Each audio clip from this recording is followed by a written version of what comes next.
This is KSL News Radio, Utah's news, traffic, and weather station. 9 o'clock at KSL News Radio. I'm Amanda Dixon. KSL's top story this hour. Areas of Summit County will experience some minor flooding along the Weber River. The extremely warm weather will melt some of the high-level snows, bringing all the water down. It's not expected to cause any property damage.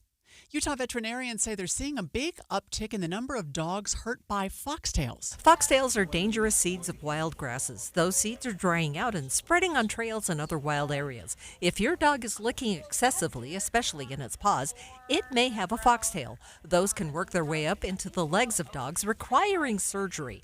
Dogs with curly fur, like doodles, need to get a poodle cut where the hair is shaved from the feet up to the ankles. The foxtails also get into ears, mouths, and even eyes. That's KSL News Radio's Tammy Kikuchi reporting. Our top national story now from ABC News. There are new charges for 3 people tied to former President Trump's 2020 campaign.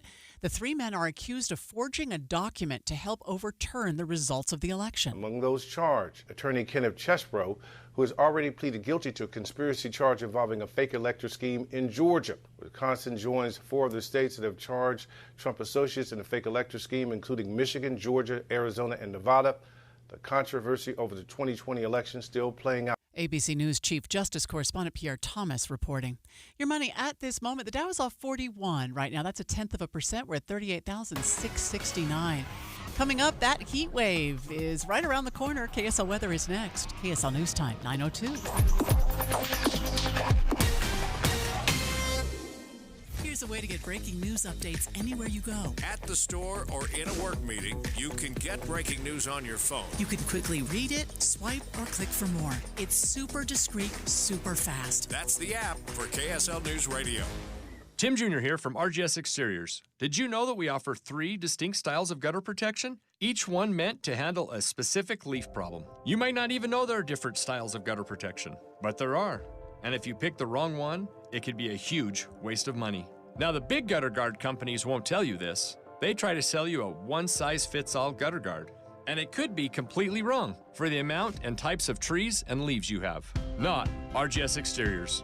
We understand which kind of leaf problem needs which kind of gutter guard. We'll do an in-depth evaluation to assess the types, locations, and numbers of trees in your yard. Based on that data, we match your home to the right gutter guard. So don't risk wasting money on the wrong gutter protection. For a free evaluation and estimate, call RGS Exteriors at 801-280-3110 or visit rgsexteriors.com. That's 801-280-3110 or rgsexteriors.com. In Utah, we don't make excuses. We work hard. We do what's right. We get it done. Washington, D.C. could learn a lesson from Utah and from Republican John Curtis. John Curtis is our first line of defense against Joe Biden's policies that have made life harder in Utah. In Congress, John's known as the get-it-done guy. He passed 15 bills that make us safer and stronger. John Curtis is reducing regulations so Utah small businesses can grow and you can afford your energy bills. And as always, he's fighting for American energy dominance as our champion for affordable, reliable, and clean energy. When Utah thrives, America thrives. John Curtis knows that, and in the U.S. Senate, he'll teach Washington how we do it in Utah. John Curtis, working hard and getting it done the Utah way. ClearPath Action Fund paid for and is responsible for the content of this advertising. Not authorized by any candidate or candidates committee. ClearPathActionFund.org. Small business owners, we know finishing your to-do list can feel like rowing upstream. But it's a river, a whitewater river. And the only paddles you have are pool noodles. Then when a new to-do pops up, you're like, nope, I'm already rowing upstream with these pool noodle paddles. At Progressive, we don't want to make your day any harder. That's why we make it easy to get personalized discounts with a commercial auto insurance quote online, so your to-do list is smooth sailing. See if you can save on commercial auto insurance in as little as 7 minutes at progressivecommercial.com. Progressive Casualty Insurance Company and Affiliates. Coverages and discounts not available in all states and subject to policy terms and underwriting. This is the story of the one. As head of maintenance at a concert hall, he knows the show must always go on. That's why he works behind the scenes, ensuring every light is working, the HVAC is humming, and his facility shines. With Grainger's supplies and solutions for every challenge he faces, plus 24/7 customer support, his venue never misses a beat. Call quickgrainger.com or just stop by. Grainger, for the ones who get it done. Traffic and weather together brought to you by Sinclair's Dino Pay app. Save up to 20 cents per gallon. And here's Heather Kelly. Well, the biggest issue remains Bangalore Highway northbound between 98th South and 7800 South through West Jordan. It's due to a vehicle fire that is still blocking 2 right lanes, only 1 left lane getting through. And then you have slowdowns northbound I-15 coming out of Utah County over the point of the mountain into Sandy. And southbounders leaving Utah County trying to exit at 2100 North. You've got unusually slow traffic through that stretch as well. Choose a gorgeous new countertop for your kitchen or bath at the Bedrock Quartz Stone Sale with selected choices at 50% off in June. Visit one of 7 showrooms today or bedrockquartz.com. Heather Kelly in the KSL Traffic Center.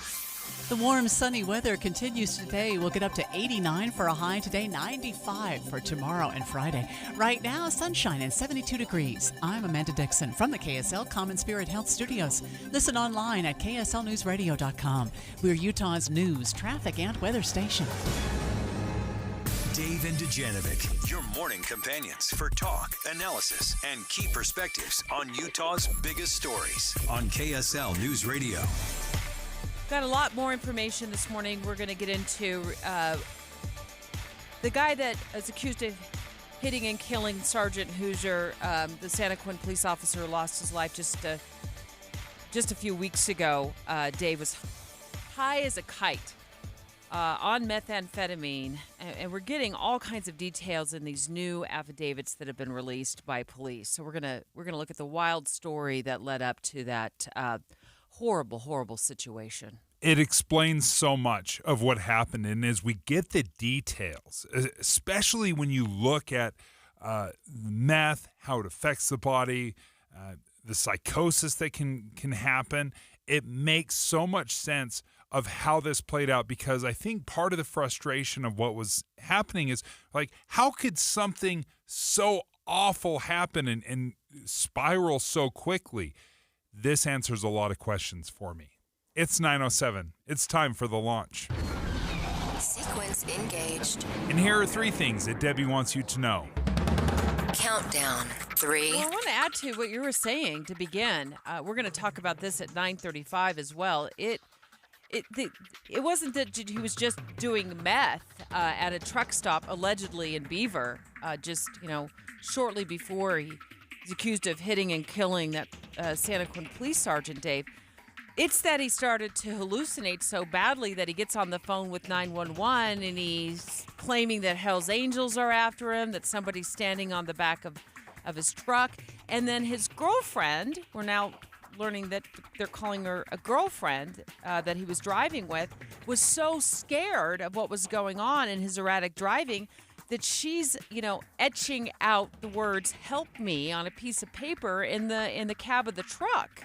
And the result is the same, right? We've lost a loved officer, but this does give some history and understanding of why it happened. Countdown. 2. The home insurance market it's crumbling. That's the headline. CNN, New York Times reporting. So if you own a home, listen up. We're going to go in depth on this in the 10 o'clock hour. Quite frankly, there are many homes across this nation that are simply not insured. Not only because companies are canceling policies, it's also because homeowners can't afford the skyrocketing rates. I saw one rate, Dave, $7,000 a year to insure just an average-sized home. Should it scare you? Yeah. I had my homeowner's policy canceled out of the blue on me just a couple of months ago. It freaked me out. I was losing sleep over this. So what do you do if it happens to you? In depth in our 10 o'clock hour. And I get that insurance companies are running a business. They love to collect my money. They don't like to pay it out. I think anybody that has tried to collect on something and they get the runaround from insurance companies have experienced that.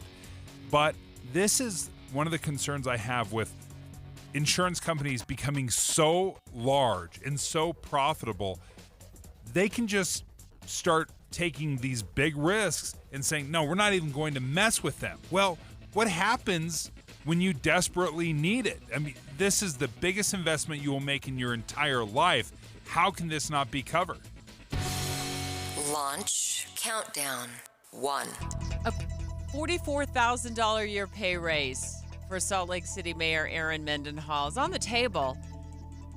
But our listen of the Salt Lake Council meeting, it doesn't appear that a lot of you care that much. Maybe you're happy she's getting a pay bump to almost $212,000 a year. It did not seem like many people were speaking out against it at last night's council meeting. There were a few. I just want to voice my opposition to the mayor's large proposed pay increase of almost 26%. There's really been no justification or special circumstances that justifies or merits such a large increase. I think a lot of people will look at that 26% increase, and that is what is eye-popping, because none of us have received a 26% increase in our salary, no matter how bad inflation has been. I get why you're shocked, and that number feels big. This is the mayor of our capital city. I think we actually undervalue this position.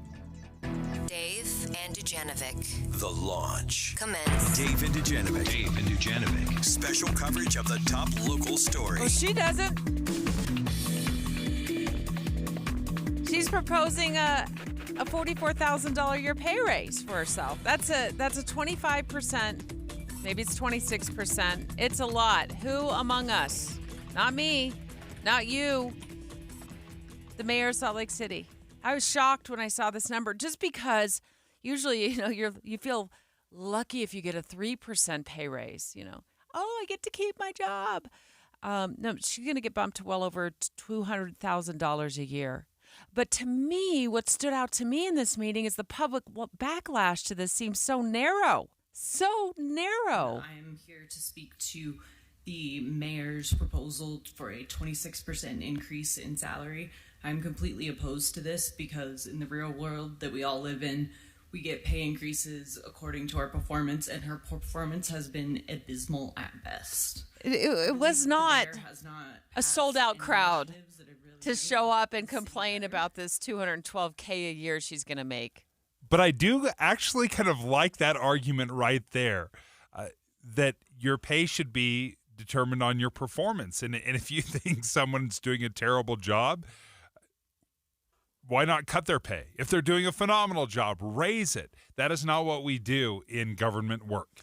We set a number, and you get it whether you're excellent or you're terrible. Oh, you always get the pay raise. Yeah.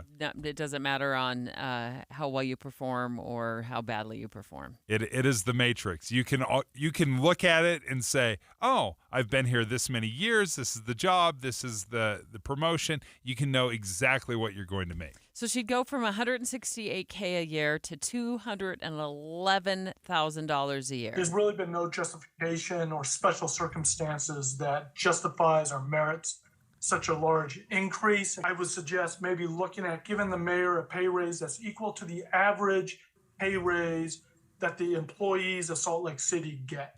I don't understand how the employees can get such a lower pay raise and the mayor's asking for 26%. I just want you to consider that. I've been in business for 30 plus years, and I've never really seen anyone get a 26% pay increase before. So that's somebody else speaking out against the increase. The question I would have is, what are we looking for? Do we want the bargain basement price to have a mayor lead our city? Is that what you're looking for? Do you want the better or do you want the best? I never thought $168,000 a year, which is her salary now, is a bargain basement. It's impressive. It's a good number, but you're also thinking about this person is leading the capital city here in Utah, is in charge of a budget of what, $2 billion? You want the absolute best person in Utah to run a $2 billion budget. You want an executive, a CEO, so to speak, that can absolutely dominate this, that you get what you pay for. And $168,000, that is a very good thing. But you look at what Apple's CEO, Tim Cook, is making. He's making $100 million a year. He's also running a company that is worth $3 trillion.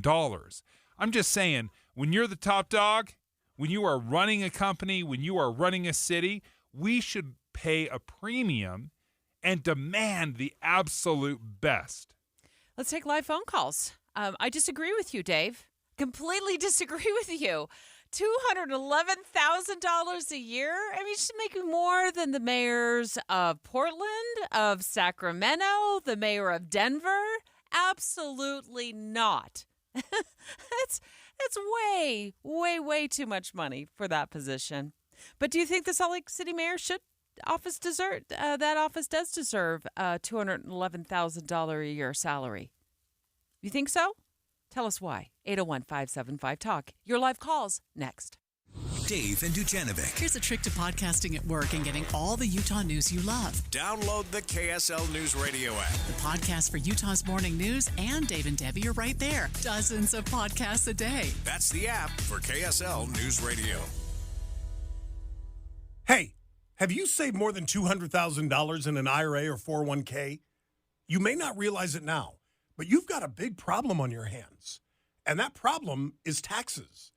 Because if you don't take advantage of some tax planning strategies now, Uncle Sam could take a big chunk of your hard-earned retirement savings. Learn how you could reduce the taxes on your IRA and 401k with a free retirement tax savings analysis. It's from Boss Retirement Solutions. If you've saved more than $200,000, schedule your free tax strategy session now by calling 801-896-9622. Discover the tax planning strategies that could dramatically reduce your taxes in retirement. Call 801-896-9622. That's 801-896-9622. Advisory services offered through Boss Retirement Advisors, an SEC-registered investment advisory firm. Insurance products and services offered through Boss Retirement Solutions. All of your favorite KSL hosts in the palm of your hand. Hello, good morning. Hey, it's so early. They're on your phone. Great vacation photos. Oh, thanks. Yeah, that was fun. Courtesy of the KSL News Radio app. That's a family-friendly movie. I think you'll really enjoy it. Okay, then. Buy tickets. When you can't listen live, can we talk about something? Can it wait just a little bit? I got a meeting. Okay, cool. We'll be here. Listen on the app. The app for KSL News Radio. Do you know why more homeowners choose Any Hour Services for help when it's time to replace their air conditioners? What's up, everybody? I'm Mike Wilson with Any Hour Services, and the main reasons people choose Any Hour Services is because of our people, processes, and convenience. People tell us all the time that there's just something different about having an Any Hour Services technician in their home. That's why our over 23,000 Google reviews mention our technicians by name. Another reason is our 7-step install process that we call the Any Hour Difference.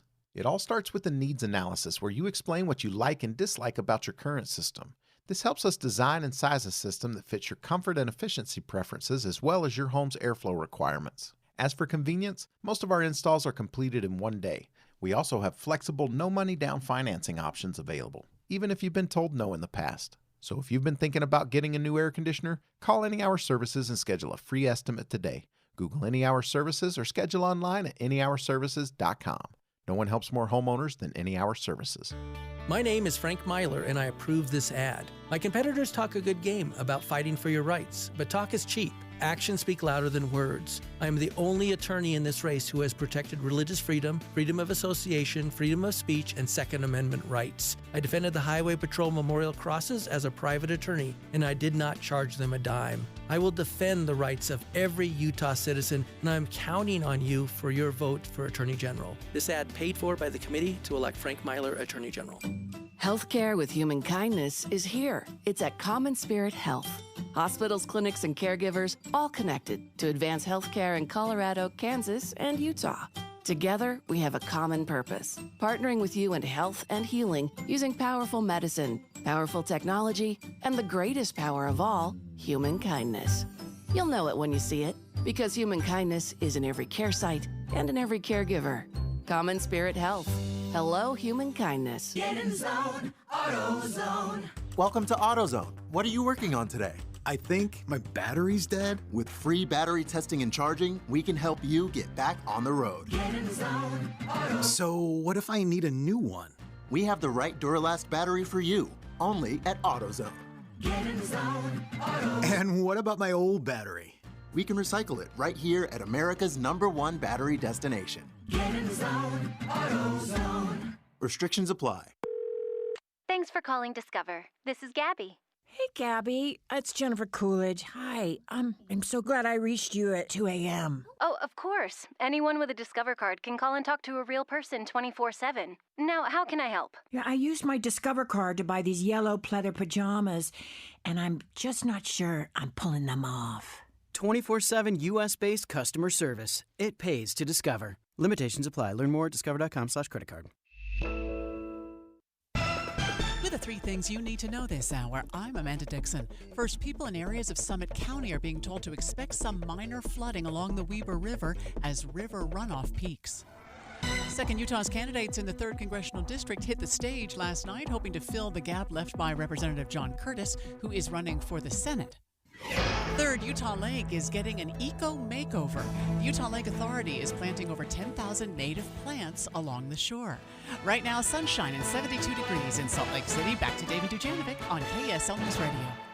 Dave and Dujanovic. Well, the mayor of Salt Lake City will be making more than the governor of Utah if she gets a pay raise to $212K. It's $211 and change. It's a $44,000 a year pay raise. It'll best the governor's salary by a lot. My goodness. I mean, if he wants to make that kind of money, he's going to have to go run for mayor. He makes in the neighborhood of about $182,000 a year. Okay, so this $211,000 would be more than every single one of our congressmen. More than anyone in the House, more than anyone in the Senate. They make $176,000 a year. This is why I'm not having a heart attack over $200,000 for a mayor, right? Now, if we're talking a chief of staff or somebody else, this is essentially the CEO of the city. I don't think $200,000 is outrageous. She presides over a $2 billion budget. That is an incredible number. That is an incredible responsibility. To say it's a full-time job is laughable. This is a very, very busy job, and it's an important job. So if you're looking for a job, especially in politics, Deb, if it's not about the pay, then it's about the power. I'm far more concerned about a politician that is concerned about the power than I am about the pay. Your argument just does not hold any water on this side of the table for me. You look at the mayor of Denver, population, more than 3 times the size of Salt Lake City, is doing this on $205K a year. Portland, that job pays $175,000 a year. Starting next year, by the way. This is according to Axios. They did a great job breaking down all these different salaries. The Sacramento mayor, Sacramento in California, the mayor there, he made $164,000 last year. So mayors of much larger cities are doing it for under $200,000. They're doing it for under $200,000. So I just don't see why you can't do this job here for under that. And that's what she's doing it now, $168K. I'm not saying never get a pay raise, but a 25 or 26% pay raise? Who among us is getting that? Nobody. Nobody is. You're right. But I would argue that everybody, all those examples you just gave, those are examples of people being underpaid for the job that they have. I mean, you start talking about the largest companies in the world, the CEOs are making $100 million a year, are making $50 million a year. That's what Tim Cook of Apple is making. You're comparing apples to oranges. No, how are those it's a two the CEO. same thing? Yeah. I'm saying in the private sector, the private sector's boss is making 10 times, 100 times what the mayor is asking. So if they're playing the same role just in a public space versus a private space, I think we need to look at it and say, you're not donating your time. We want you to come in and be the best CEO for this kind of a company. And if you're talking about a $2 billion a year company, then we should probably have not nickel and dime the CEO. Let's take your live phone calls. 801-575-TALK. From the sounds of things at the meeting last night, the Salt Lake City Council meeting, there were very few people who came and spoke out against it. So I guess a lot of you are keyboard warriors because I see your comments online, but you're not showing up in person to complain. Good evening. My name is Bill Hurt. I am a tax-paying citizen of this town. I could hardly believe my eyes when I read about this proposed increase for the mayor and the council. Just for the sheer audacity of asking for a raise of this magnitude, it's preposterous. Let's start with Ree from West Jordan. I hope I said your name right. Is it Ree? Yes. Hi. What do you think about a $212,000 a year salary for the Salt Lake City mayor? Oh, it makes me laugh. Why? Dave, I love you, but I have to disagree with you. Apple is a money-making enterprise. Government is not a money-making enterprise. All the money that government gets us from taxes. I think a $26,000 pay raise is ridiculous. Well, that would be a pay raise light, Ree. It's 26%, 25, 26. Yeah, Okay. and it's $44,000 a year of a pay raise. I mean, for a lot of people in Salt Lake City, $44,000 a year is what they earn in 1 year. That's exactly right. It's what yeah. Public service is something that you should not go into expecting to make a lot of money. Public service is something you go into to serve the people, and you should go into it for a few years and then get out and let somebody else get in. And there are plenty Thanks of so much for calling. We appreciate it. Mark in Salt Lake City, do you think the mayor deserves to be bumped to $212K a year? No, I don't. I'm with you on this, Debbie. She certainly doesn't deserve more than the governor makes, and I'm really upset about it. That's a huge pay increase, especially when just a few years ago, this mayor caved to special interest and cut the budget from the Salt Lake City PD. Does not deserve it, especially this much of an increase. No. Thank you, Mark. I appreciate the phone call. And I just want to be very clear. I am not advocating for this mayor to make money. I'm advocating for all mayors to make more money. I think because if you're not taking the job out of money, perhaps you're taking it out of service, I'm afraid that you're staying there for power. And that scares me far more than a politician that just wants to be paid what a fair market price is. So I'm far more concerned about a mayor asking for more money than I am a mayor asking for more power. Dave and I talking just on the heels of the Salt Lake City Council meeting where a few people stood up, not a lot. It was not standing room only for the crowd of people, the few people that showed up to speak out against this $212,000 a year salary. It would be a $44,000 a year pay raise for the Salt Lake City mayor.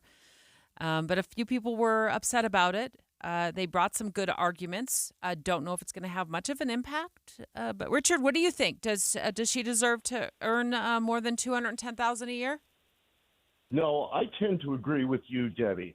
I mean, one of the things that I think that Dave might be kind of making an error on is that there's this kind of a direct relationship between how much you earn and how much you really do.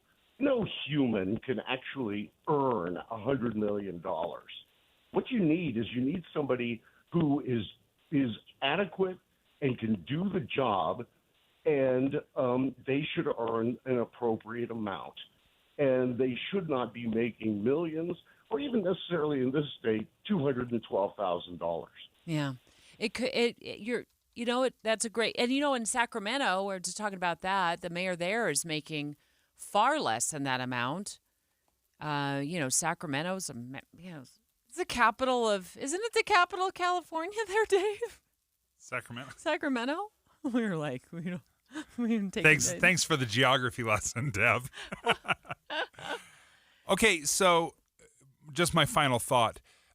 Disney had a CEO, Bob Iger, and Disney was at an all-time valuation. He steps down, the next Bob in line comes in, and basically destroys Disney. It costs Disney billions billions in dollars of revenue because the next CEO, the one that came in afterwards, just ran Disney into the ground.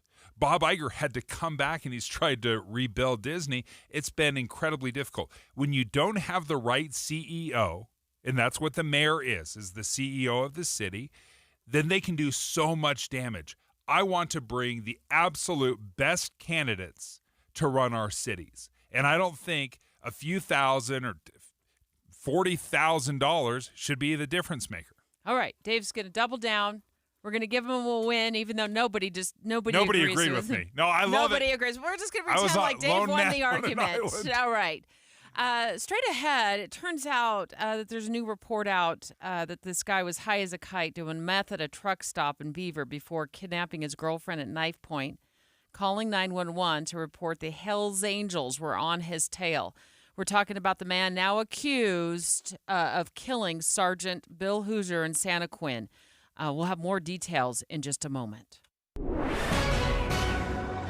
9:30 at KSL News Radio. I'm Amanda Dixon. Our top story is Zion National Bank will begin rerouting larger vehicles away from the park's eastern entrance in 2026.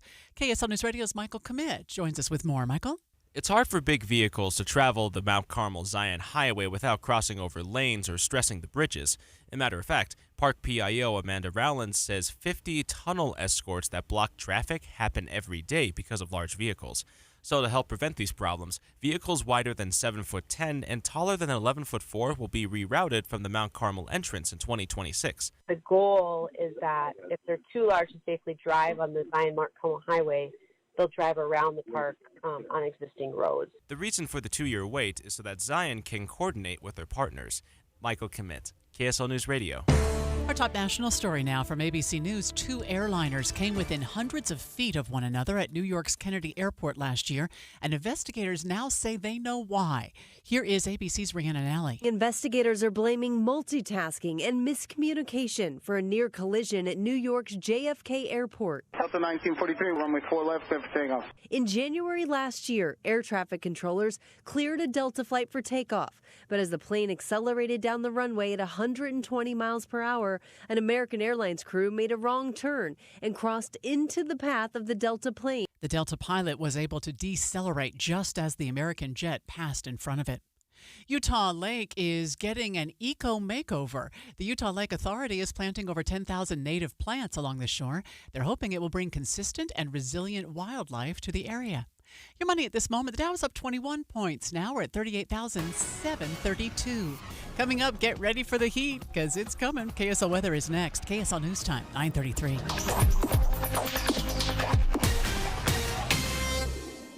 News doesn't just mean information or dates. It's the story of our local history being told in real time. Be a part of the story. This is Tim Hughes and Amanda Dixon. We hope to be a part of your story. We have you covered on KSL News Radio.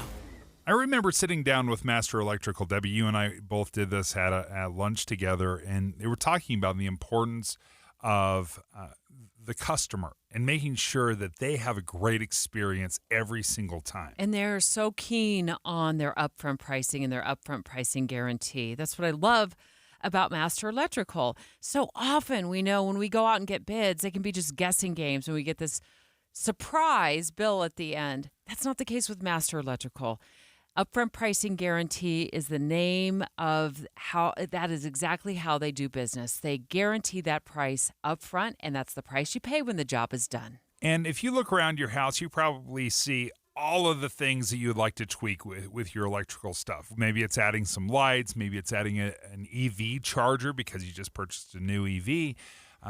Generators, they do everything regarding electrical work at Master Electrical. And they proudly serve from Logan to Santaquin. So that's just a huge number of people that could be using Master Electrical services. Give them a call, 801-543-2222. That's 801-543-2222. Or you can check them out online at masterelectrical.com. At Fisher Investments, we may seem like other money managers, but we're different. Are you really that different than the rest of us? We are. As a fiduciary, we always focus on what's best for our clients. What services do you offer besides investing? We have a team of specialists in financial planning, estate planning, and more. Your clients rely on you for all that? Yes, we ensure clients receive unparalleled service at every step of the relationship. Okay, but you still sell commission-based products, right? No, because we believe that's a conflict of interest. We prioritize service over sales goals. So, then how do your fees work? We have a simple and transparent fee that's a percentage of our clients' portfolios. So we do better when our clients do better. Wow, we're more different than I thought. At Fisher Investments, we're clearly different. Learn more at fisherinvestments.com. Investing in securities involves the risk of loss. Hello, I'm former Governor Gary Herbert. I've known Spencer Cox for over 15 years. His commitment to Utah and to our future is unmatched. In his first term, he passed record tax cuts while increasing teachers' salaries and funding for education. Now more than ever, we need a strong, principled, conservative leadership in this state. I trust Spencer Cox completely. Vote to keep Utah strong. Re-elect Spencer Cox as governor. Paid for by friends of Spencer Cox. Say hello to For You Banking from Zions Bank. Customized banking that's all about you and the way you bank, like a home equity line of credit. Experience For You Banking today at a Zions Bank branch or visit zionsbank.com/4u to learn more. Loan subject to credit approval. Terms and conditions apply. Actual APR will be determined based on loan amount and creditworthiness. Rates and terms are subject to change without notice. Other conditions may apply. Contact a local branch for full details. A division of Zions Bank Corporation, NA member FDIC, equal housing lender, NMLS number 467014. Traffic and weather together, brought to you by Sinclair's DinoPay app. Save up to 20 cents per gallon. And here's Heather Kelly. Things are looking great now all across the Wasatch Front. You may run into a brake light or two northbound I-15 as you come up from the Sandy area and go over the I-215 South Interchange into Murray. Same story southbound I-15. From time to time, we still have some brake lights going between Ogden and Roy, but no accidents are reported right now on city streets or major freeways. Did you know simple maintenance rejuvenates your asphalt roof for 30 to 50% longer? Don't wait for a disaster.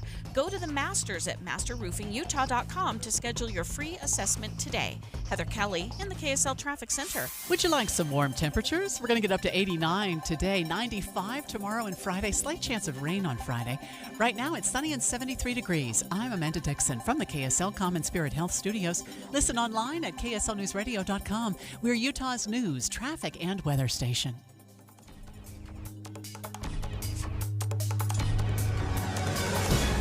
Dave and Dujanovic, your morning companions for talk, analysis, and key perspectives on Utah's biggest stories on KSL News Radio. The D2 Follow-Up Report. We stay connected to important stories to give you the latest. And we're learning more information this morning thanks to the reporting at KSL.com about the hours that led up just before the death, the murder of Sergeant Bill Hoosier. The Santaquin police officers run over by a semi-truck. And there's a point in this semi-driver's drive from California through Nevada, and he's with his girlfriend. We've learned that. She's considered a girlfriend. They're at a truck stop in Beaver. And in Beaver, they ingest meth. And it seems like from that point on, the floodgates were open, the crazy was on, and things just got way out of control. And so we're going to start at that truck stop in Beaver, Dave. I think that's so important because we had gotten bits and pieces of this story, and this is tying them all together. We had heard about some 911 phone call that said that somebody was riding on the back of the semi-truck. Just some very odd details. It all brings it together in this affidavit. And Pat Reavy did an incredible job breaking this down on KSL.com. Yeah, so let's go through it. So it appears that Michael Jane, who's the man who's accused of killing Sergeant Hoosier, flies his girlfriend out so he can, they can drive across California and Nevada together. They wind up at this truck stop in Beaver. And at that point, it seems like everything is going okay. Yeah. And then they ingest methamphetamine. They ingest methamphetamine some point between Las Vegas and Beaver. And that after he uses meth, the girlfriend says he got really paranoid, starts to become violent, tells the woman in Beaver to get out of the truck. Get out. And then leaves and then comes back multiple times. She's refusing to get in the truck. They end up sitting at a table there at the truck stop. I'm envisioning these truck stops in Beaver. Who hasn't stopped there, right? At some point down towards, on your way to southern Utah or heading back north. And he's got bear spray in one hand and a knife in the other. And they're sitting across from each other. And it states that the woman's like, I didn't feel threatened. I didn't think he would actually use it until he gets up. He moves over to the other side. So he's sitting alongside of her at this truck stop. And he puts the blade against her clothes at her kidneys. And that's where she starts feeling like, this is real danger. Yeah, and then they do get back on the truck.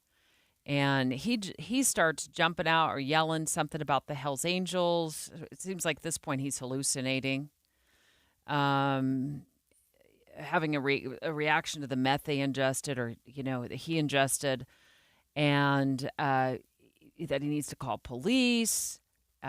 He's driving erratically. Isn't that an interesting angle where he's so paranoid about this that he's the one that wants to call police because he thinks somebody in the Hells Angels is after him. And then he starts accusing this woman as being a member of the Hells Angels.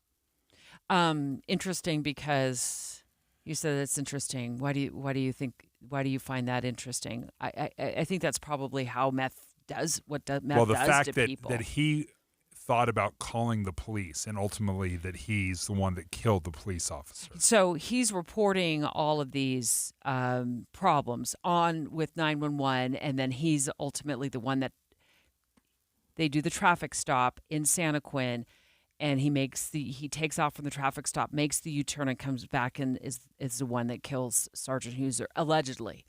But along the way, sounds like it got really scary inside that truck, because she reports that she's writing notes.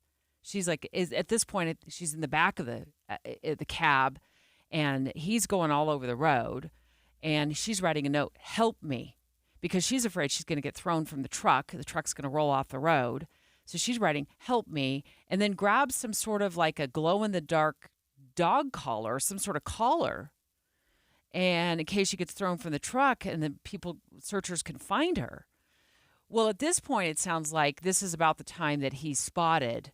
Is that your read of this, Dave? Yeah. That he's spotted, and he pulls over temporarily, but then ends up leaving the scene of the traffic stop. Yeah, because when he pulls over, you've got the UHP trooper, Dustin Griffiths, and you have Sergeant Hoosier that pulls him over. As soon as they start talking with him, she jumps out of the cab of the semi-truck and runs to the cops, hands up, screaming that Michael was going to hurt her, so that the driver was going to hurt her. So we have this wild episode going on from the time that they leave the truck stop in Beaver to the time they get pulled over in Santaquin.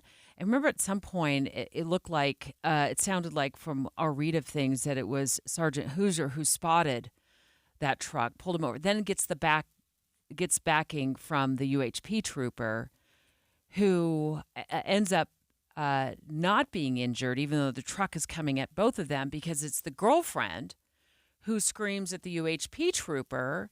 It's too late for Hoosier to get out of the way, but the girlfriend screams at the UHP trooper that the truck is coming after them, so they're able to dive out of the way and not sustain any sort of like major injuries in all of this. Which again, pretty incredible, because after he'd hit Hoosier, yeah, you're right, he turns and turns on the woman and the UHP officer. So at some point when we were talking about this, when it first happened, I didn't realize there was a previous connection between the suspect, Michael Jane, and this woman.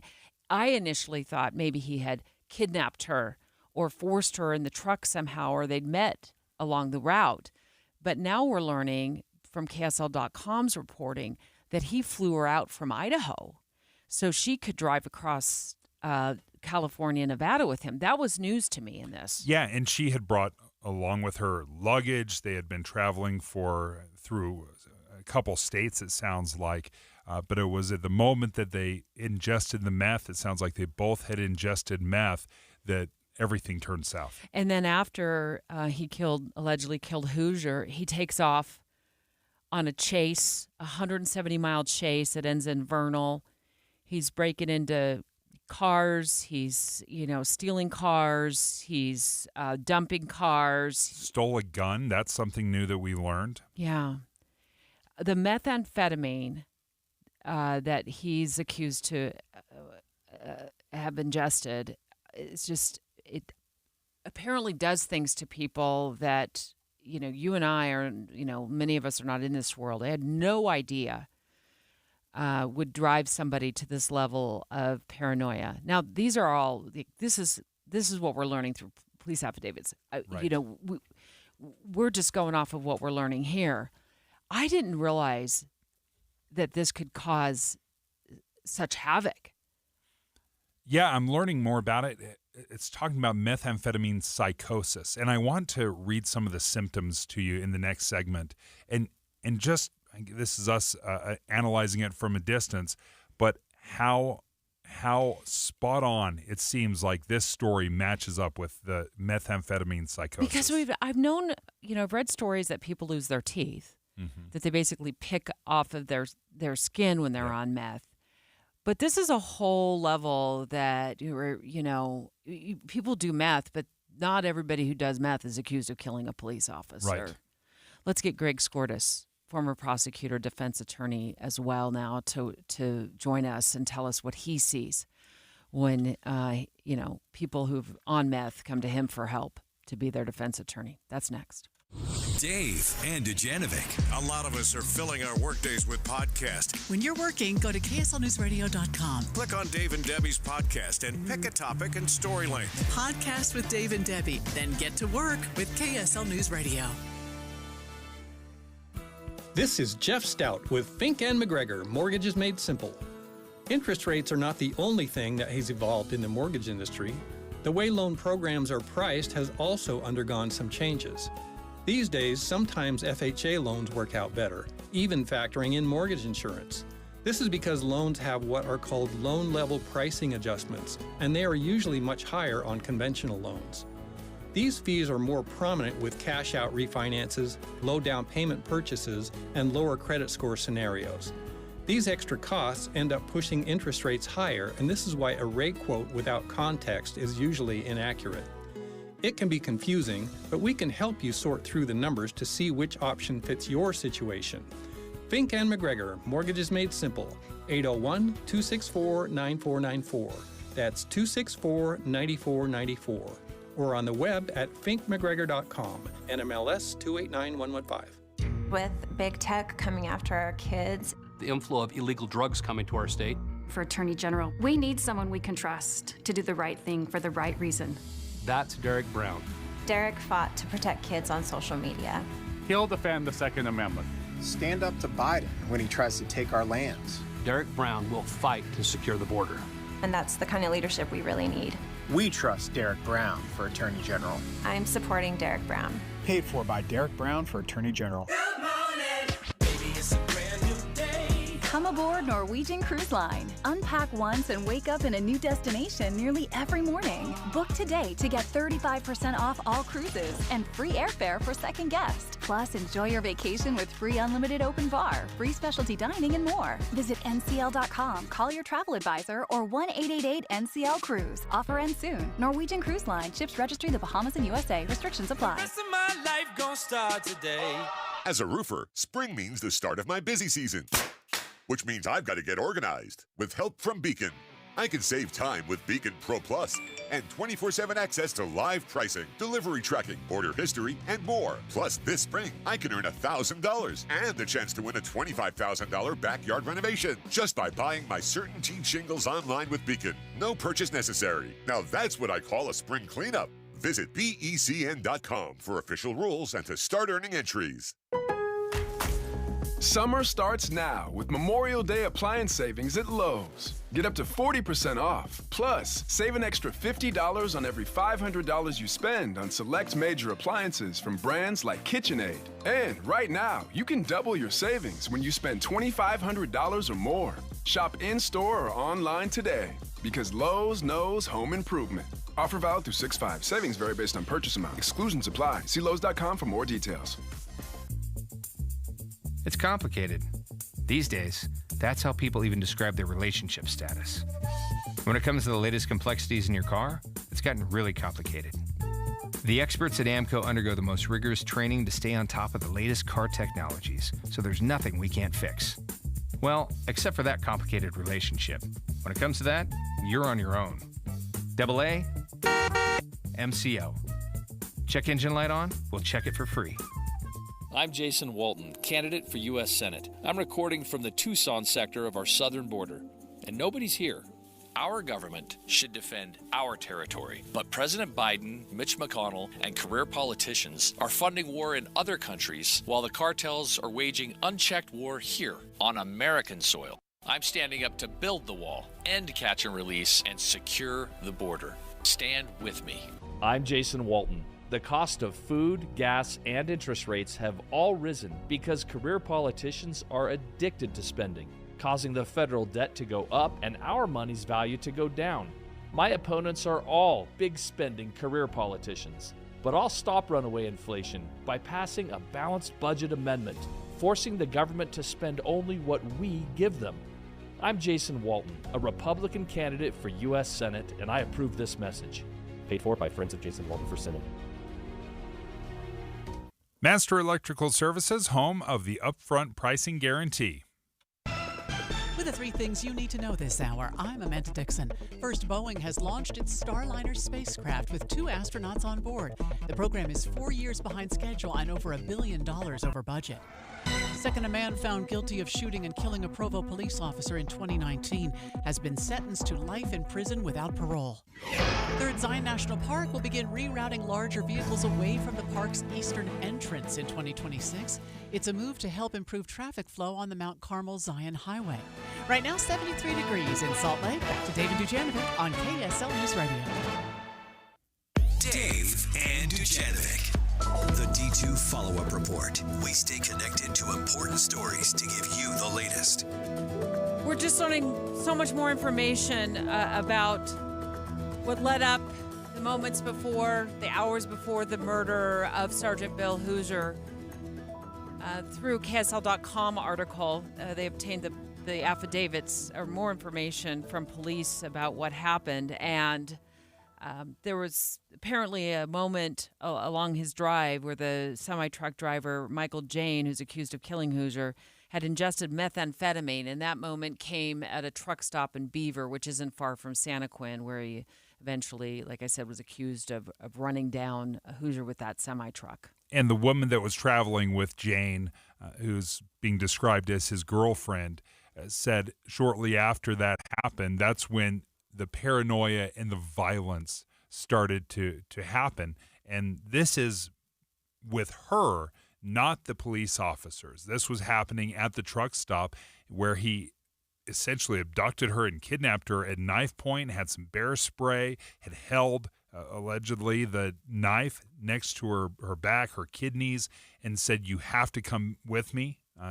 And even though she didn't want to. So this was what was bubbling up before the police encounter. Well, then it seems like he went into full-on hallucinations. He's yelling that the Hells Angels are after him, like a well-known notorious motorcycle gang that has a lengthy history of being involved in all kinds of different crimes. And remember at one point we thought, he makes this 911 call and somebody's standing on the back of his semi-truck. And this is all apparently going on as he's driving erratically, and she's afraid she's going to get thrown from the cab of the truck because she's now in the truck with him, and she's writing on a piece of paper, "Help me," in case she's, thrown out the windshield. It's just why Greg Skordas, our legal analyst here at KSL, you're also a former prosecutor, now a defense attorney. I mean, you see this in the criminal justice system because you defend people who are high on meth or addicts. Is this what they do? They freak out like this? Well, they do all kinds of things, Debbie. And yes, we see people on meth every day. So to me, reading this, I wasn't sure it was very earth-shattering information. A person involved in a violent crime involving a vehicle was on meth. I mean, that's the standard way it goes, unfortunately. And it's not a defense under the criminal code, especially if the person intentionally ingested the drug. We call it voluntary intoxication. It's not a defense. I mean, if somebody slips you something and you make a mistake or you do something, that's a different issue. But if somebody takes a drug and then they come in and say, boy, if I had not done that meth, I certainly wouldn't have gotten involved in this situation, that doesn't take them very far. It's not a defense. It could potentially be something to do with their mitigation in terms of what their punishment is, whether they get treatment or incarceration or something. But that's the best they can hope for. Greg, thank you. That answers. I wondered if how much of a role that would play in the charges if they take that into account. And you're saying that if you voluntarily ingest it, that's not an excuse for your actions. That's exactly right. And some people say, well, I would have never done that had I not been high. Well, you shouldn't have got high. And that's Yes. why the legislature in this and most every other state has said voluntary intoxication is not a defense to the crime. Like I say, it may help in terms of what the punishment is, what the treatment options are, and that type of thing. But in a case like this, where it's a capital offense, I mean, it's just a matter of whether he does life in prison or potentially gets the death penalty. I was reading a statistic earlier today. It said meth is growing more popular between the ages of 18 and 23. So younger generation starting to use methamphetamine. And then Dave was just telling me that he learned something, too, about meth. Yeah, I just saw that on Poison Control Utah that methamphetamine has overtaken prescription opioids, heroin, and fentanyl as the drug of choice in Utah. Does that surprise you, Greg? Not at all. In fact, I wouldn't have been surprised had you told me that exact stat 2, maybe even 5 years ago. It's just insidious drug. And virtually, well, I shouldn't say everyone, but probably half the people I talk to in my business, what's your drug of choice? Why did you do this? They'll almost universally say meth. So, yeah, it's probably as popular as most every other drug combined at this day and age here in Utah. Greg Skordas, thank you so much for joining us, KSL legal analyst. We were looking through what can happen with methamphetamine, and a lot of experts on this say avoid confrontation. They say avoid confrontation with somebody on meth because they can go into methamphetamine psychosis. So they're like, keep a safe distance from the person is one of the tips. Speak in a quiet voice. Yes, and this is the worst case scenario if you're a police officer. Because all of these tips that you're giving, if someone is going through a bad trip, is how it's described. Methamphetamine psychosis is another way to describe it more clinically.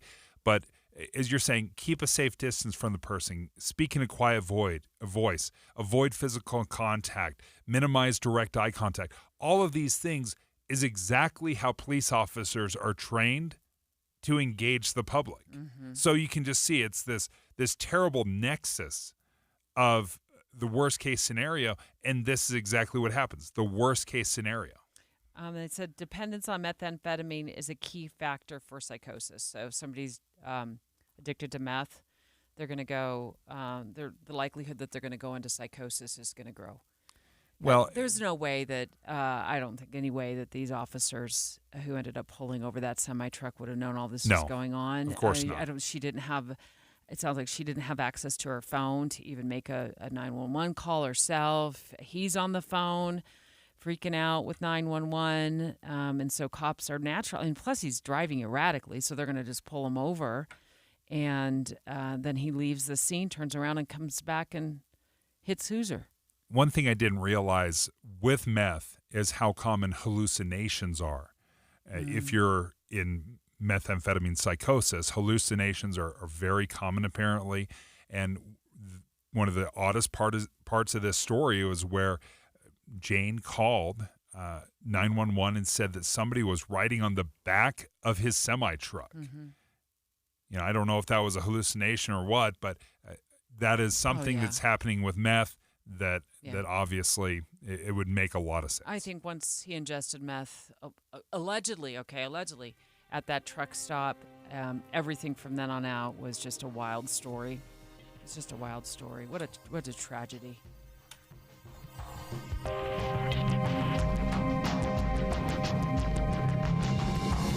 KSL FM Midvale. KSL Salt Lake City. From the KSL Common Spirit Health Studios, this is KSL News Radio.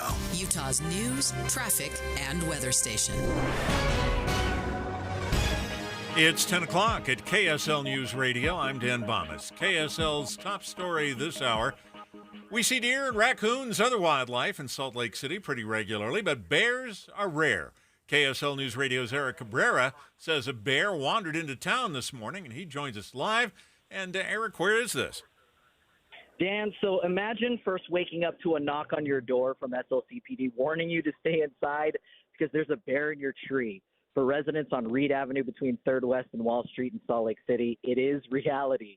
Scott Root with the Division of Wildlife Resources just confirmed that they will be tranquilizing the bear with a dart rifle and working with the fire department to use a bucket ladder to retrieve what appears to be a juvenile black bear. It's going to be interesting to see it go down because of how high up the tree it is. We'll keep you posted on how things shake out.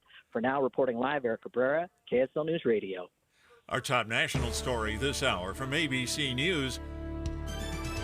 Boeing was able to launch its Starliner capsule into orbit this morning. The two astronauts aboard are headed to the International Space Station, where they'll stay for about 8 days. They're carrying an important plumbing pump to get the space station's toilet working again. Your money at this moment, the NASDAQ up strongly already this morning, 213 points, while the Dow is up about 67. And our KSL weather, gonna get hot. That's next. KSL News Time, 10:01. You know what's great about KSL's traffic coverage? Trained traffic reporters and real listeners. Trading information and making the commute safer and faster for everyone. Every 10 minutes on the nines, we have you covered on KSL News Radio.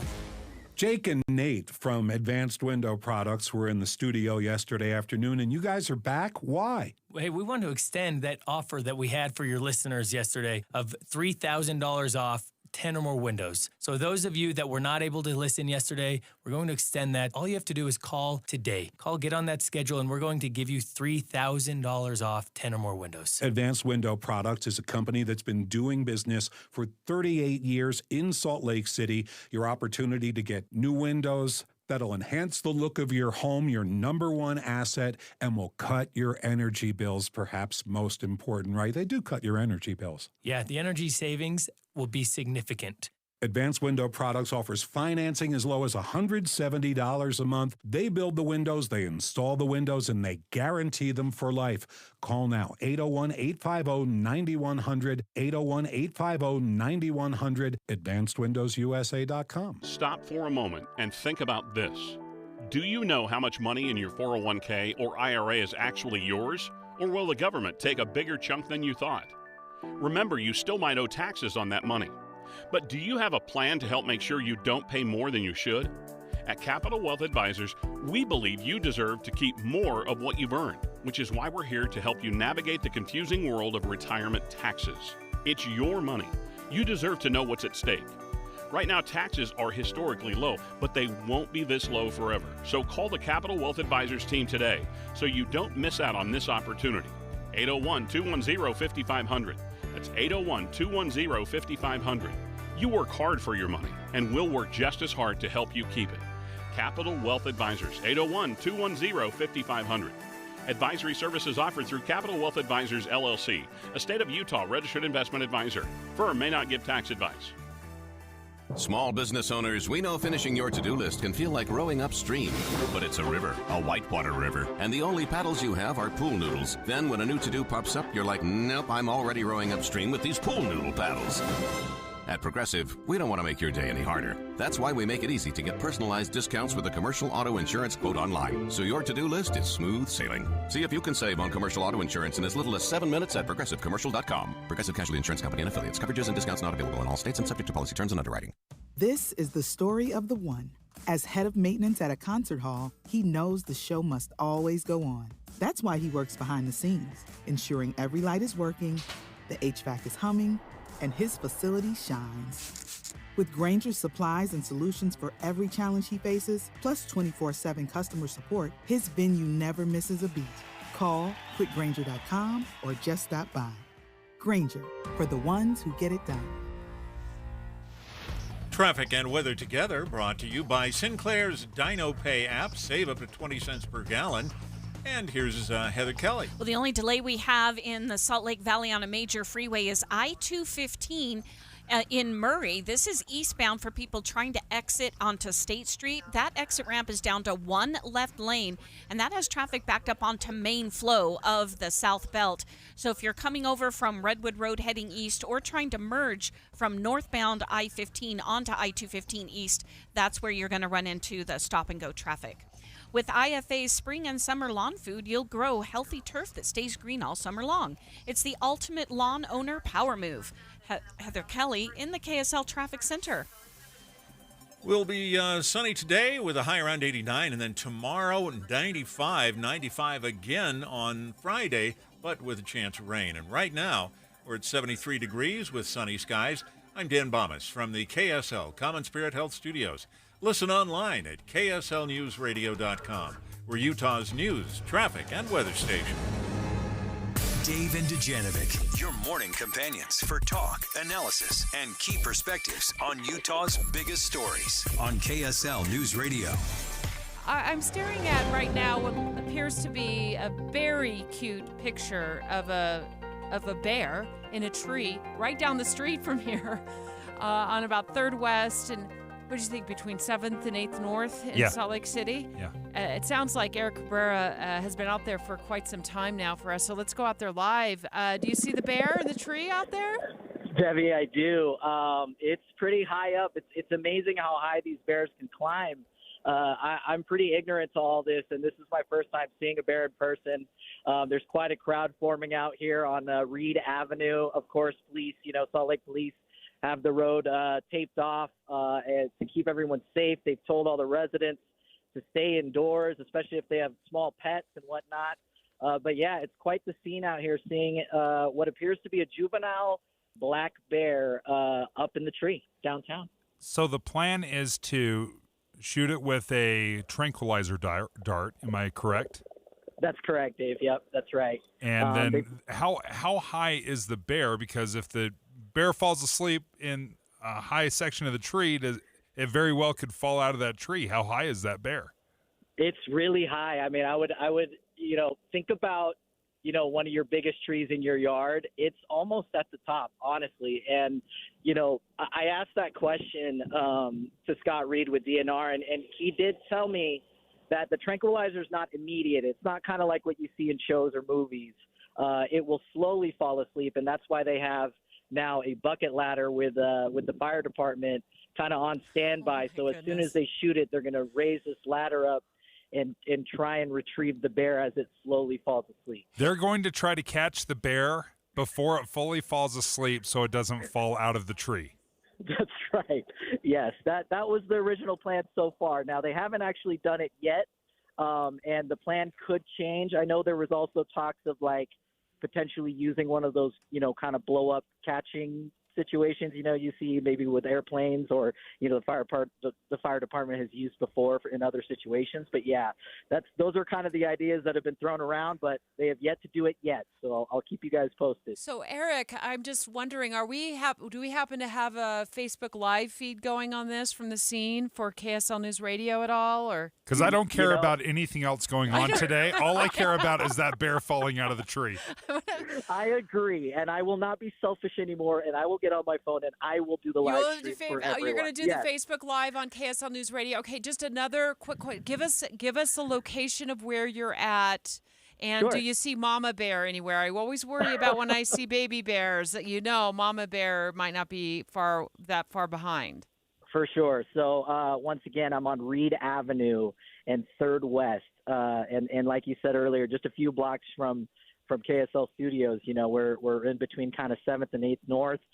You'll see all the police cars set up, so you'll know when you see it where we're at. And once again, residents are asked to stay inside. We're all kind of behind caution tape, waiting with bated breath to see what happens. Okay. But we'll get on live. We'll get on live. You're awesome, Eric. All right. So police are asking people to stay away from the area. Neighbors, stay inside. So even though we're giving you the exact location, please don't show up, is what the police are saying. Eric, just remind us, and I'm going to let you go, I promise. Is this at somebody's home? Yeah, so it's literally in the front yard of someone's home. That's correct. In their lawn. And nobody knows where this bear came from? They have no idea. They're definitely trying to figure out, obviously, if there's a bear nearby. But yeah, they're thinking it just came down from the mountain.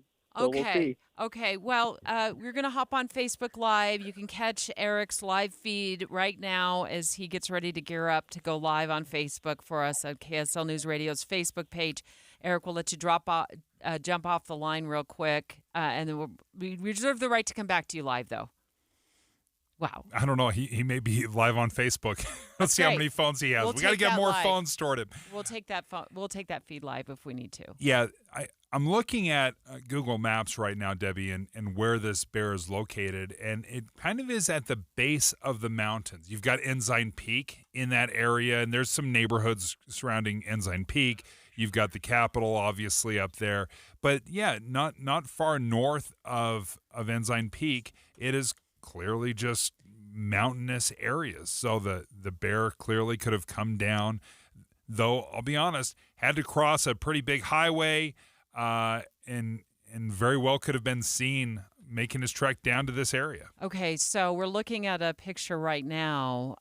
We just uploaded that. It's streaming live right now on our YouTube feed. Of course, we're live every day on YouTube, and you can check out this. It's adorable. I mean, it's also on our KSL News Radio app. So if you have the app handy, you want to check that out right there. That's adorable. Okay, but this isn't a cuddly. In my front yard. This isn't a cuddly little teddy bear here. What kind of a bear is it? I mean, it's an older bear. It's a black bear. It's a juvenile. It's a cub? No, that's too big to be a. Too big to be a cub. Yeah, it's definitely a juvenile. Yeah. It's not a full-grown black bear, but yeah, it's big enough that's big enough to be scary. How about that? So I encountered a grizzly cub in the Grand Tetons when I was hiking there with my then 16-year-old daughter, and it wasn't very far from us. I mean, it was feet away. The first thing we thought, well, we backed away. I didn't. I ran. I did everything wrong. I ran. You're not supposed to run. I turned around and ran and left my daughter to back up. She did everything right, but it is scary. It is scary. That looks cute from a distance. I wouldn't want to. Of course, it's not a grizzly. And we knew that Mama wasn't around at the time. So, and we don't know where Mama is, right? I mean, I guess if it's a juvenile, but maybe it doesn't matter. Maybe they've parted ways by now. But we've got a bear in a tree, a crowd gathering. Area has kind of been closed off. Police have asked everybody to stay away. They're planning to tranquilize the bear in the tree. It's in a tree in a front yard. Eric Cabrera is live on the scene. He says that it's a tall tree. Think of the very tallest tree in your yard, and it's up that high. He was impressed at how that bear could scale up that high. It's kind of just stuck up there sitting, and it's got a cute little face looking back. I mean, it did pose nicely for that photograph. The Salt Lake City Police Department's out there. The fire department's out there. They're going to tranquilize this bear, and they're going to attempt to relocate it, of course. But the way he described the tranquilizer was that it's going to take effect very slowly. So they're going to, because you were really concerned about that. Well, it's at the top of the tree, right? This tree could be 20 feet in the air, and if the bear is at the top, a 20-foot fall out of a tree, that obviously could be very dangerous. So they're going to try to tranquilize the bear, and at just the moment right before it fully falls asleep and starts slipping, that they take the bucket on the fire engine and they go in there and they try to rescue this bear. This is going to be quite the sight. Okay. We've got Eric Cabrera live on KSL News Radio's Instagram feed. Is that what it is, guys? Just give me a thumbs up there, Mitch, in the control room. Yeah, he's live on our KSL News Radio KSL News Radio Instagram feed right now. We'll try to get that patched over to Facebook as well. But take a dip into that, into our KSL News Radio Instagram, and like us there. And are you pulling it up right now? Mitch is trying to pull it up and get it. I'll tell you what, we're going to step away for just a moment. Straight ahead, we're going to talk about if we don't have a development on the bear, of course. That's a very important story. We will be talking about homeowners insurance getting canceled on homeowners. It happened to me just a few weeks ago. We're going to have the commissioner of the Utah Division of Insurance live on the line to tell us what to do if you get a cancellation notice from your homeowner's insurance, because they're canceling, folks, for all sorts of different reasons. That's next. Dave and Dujanovic. You know KSL is the only news radio for your car, right? The only news radio for your smart speaker. Come here in the morning. It's the latest news and traffic. In the afternoon, news and updated weather. We have you covered at KSL News Radio. As we keep watching the bear, we'll keep you up to date as much as we can. But let me tell you a little bit about my journey with Salt Lake City fat loss, folks. I was carrying a little extra weight. We'll call it some winter hibernation weight for the past 20 years. And I needed to lose some weight. So I decided to join Salt Lake City Fat Loss. It was a program that I could really buy into. There were some important things that I had to meet. So number one, I wanted to see results. Obviously, I wanted those dramatic results, and I got them. 57 pounds in 60 days, and I did it without injections, and I did it without surgery. Those were two other things that I wasn't ready to tackle. So no surgery, no injections, and I saw some incredible results, 57 pounds. If you're interested, give Salt Lake City Fat Loss a try. slcfatloss.com, that's the website, slcfatloss.com. If you use my name, you're going to get an extra $200 off the program. So just say, hey, Dave told me about this. $200 off you're going to save. So learn more at slcfatloss.com. And suddenly, we watch temperatures start their climb. It's summer. Better chances for 90-degree days. Get a reliable KSL forecast and the latest road and construction delays. With traffic and weather together every 10 minutes on the 9s. Mornings and afternoons, we have you covered on KSL News Radio.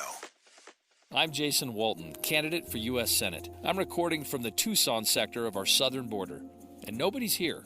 Our government should defend our territory, but President Biden, Mitch McConnell, and career politicians are funding war in other countries while the cartels are waging unchecked war here on American soil. I'm standing up to build the wall, end catch and release, and secure the border. Stand with me. I'm Jason Walton. The cost of food, gas, and interest rates have all risen because career politicians are addicted to spending, causing the federal debt to go up and our money's value to go down. My opponents are all big spending career politicians. But I'll stop runaway inflation by passing a balanced budget amendment, forcing the government to spend only what we give them. I'm Jason Walton, a Republican candidate for U.S. Senate, and I approve this message. Paid for by Friends of Jason Walton for Senate. Hey, have you saved more than $200,000 in an IRA or 401k? You may not realize it now, but you've got a big problem on your hands. And that problem is taxes. Because if you don't take advantage of some tax planning strategies now, Uncle Sam could take a big chunk of your hard-earned retirement savings. Learn how you could reduce the taxes on your IRA and 401k with a free retirement tax savings analysis. It's from Boss Retirement Solutions. If you've saved more than $200,000, schedule your free tax strategy session now by calling 801-896-9622. Discover the tax planning strategies that could dramatically reduce your taxes in retirement. Call 801-896-9622.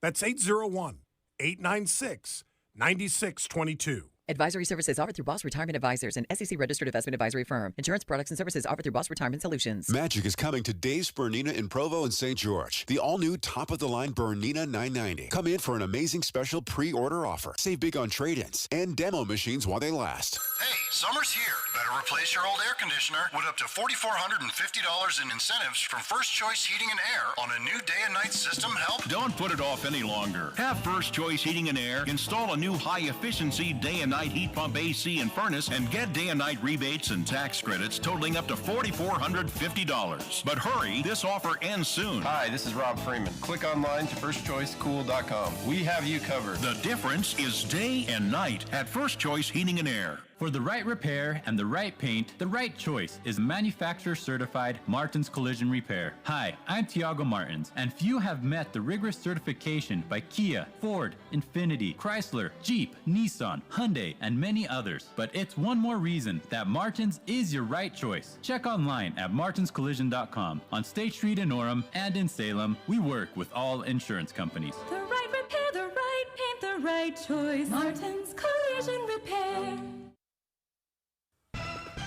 With the 3 things you need to know this hour. First, it's rare to see a bear in Salt Lake City, at least a wild kind.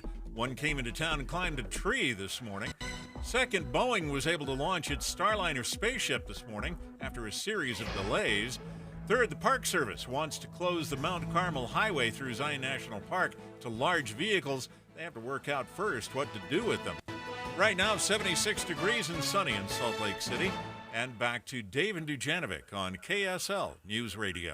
Dave and Dujanovic. Well, I'm seeing lots of, looks like police cars, a fire truck, and a bear in a tree just about a few blocks from Broadcast House. It's on 3rd West and right about 700 North. And Dave, you just walked over there to look at the live stream. We're live streaming this on KSL News Radio's Instagram feed. What are you seeing? You still see the bear in the tree? No, I don't see the bear anymore.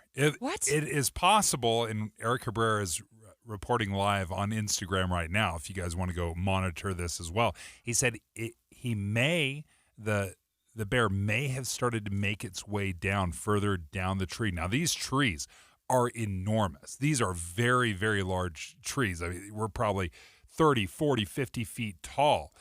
We can't quite see where the bear is right now, but the plan here is to tranquilize the bear, and then as it starts to fall asleep, it's not like instantaneous like in the movies.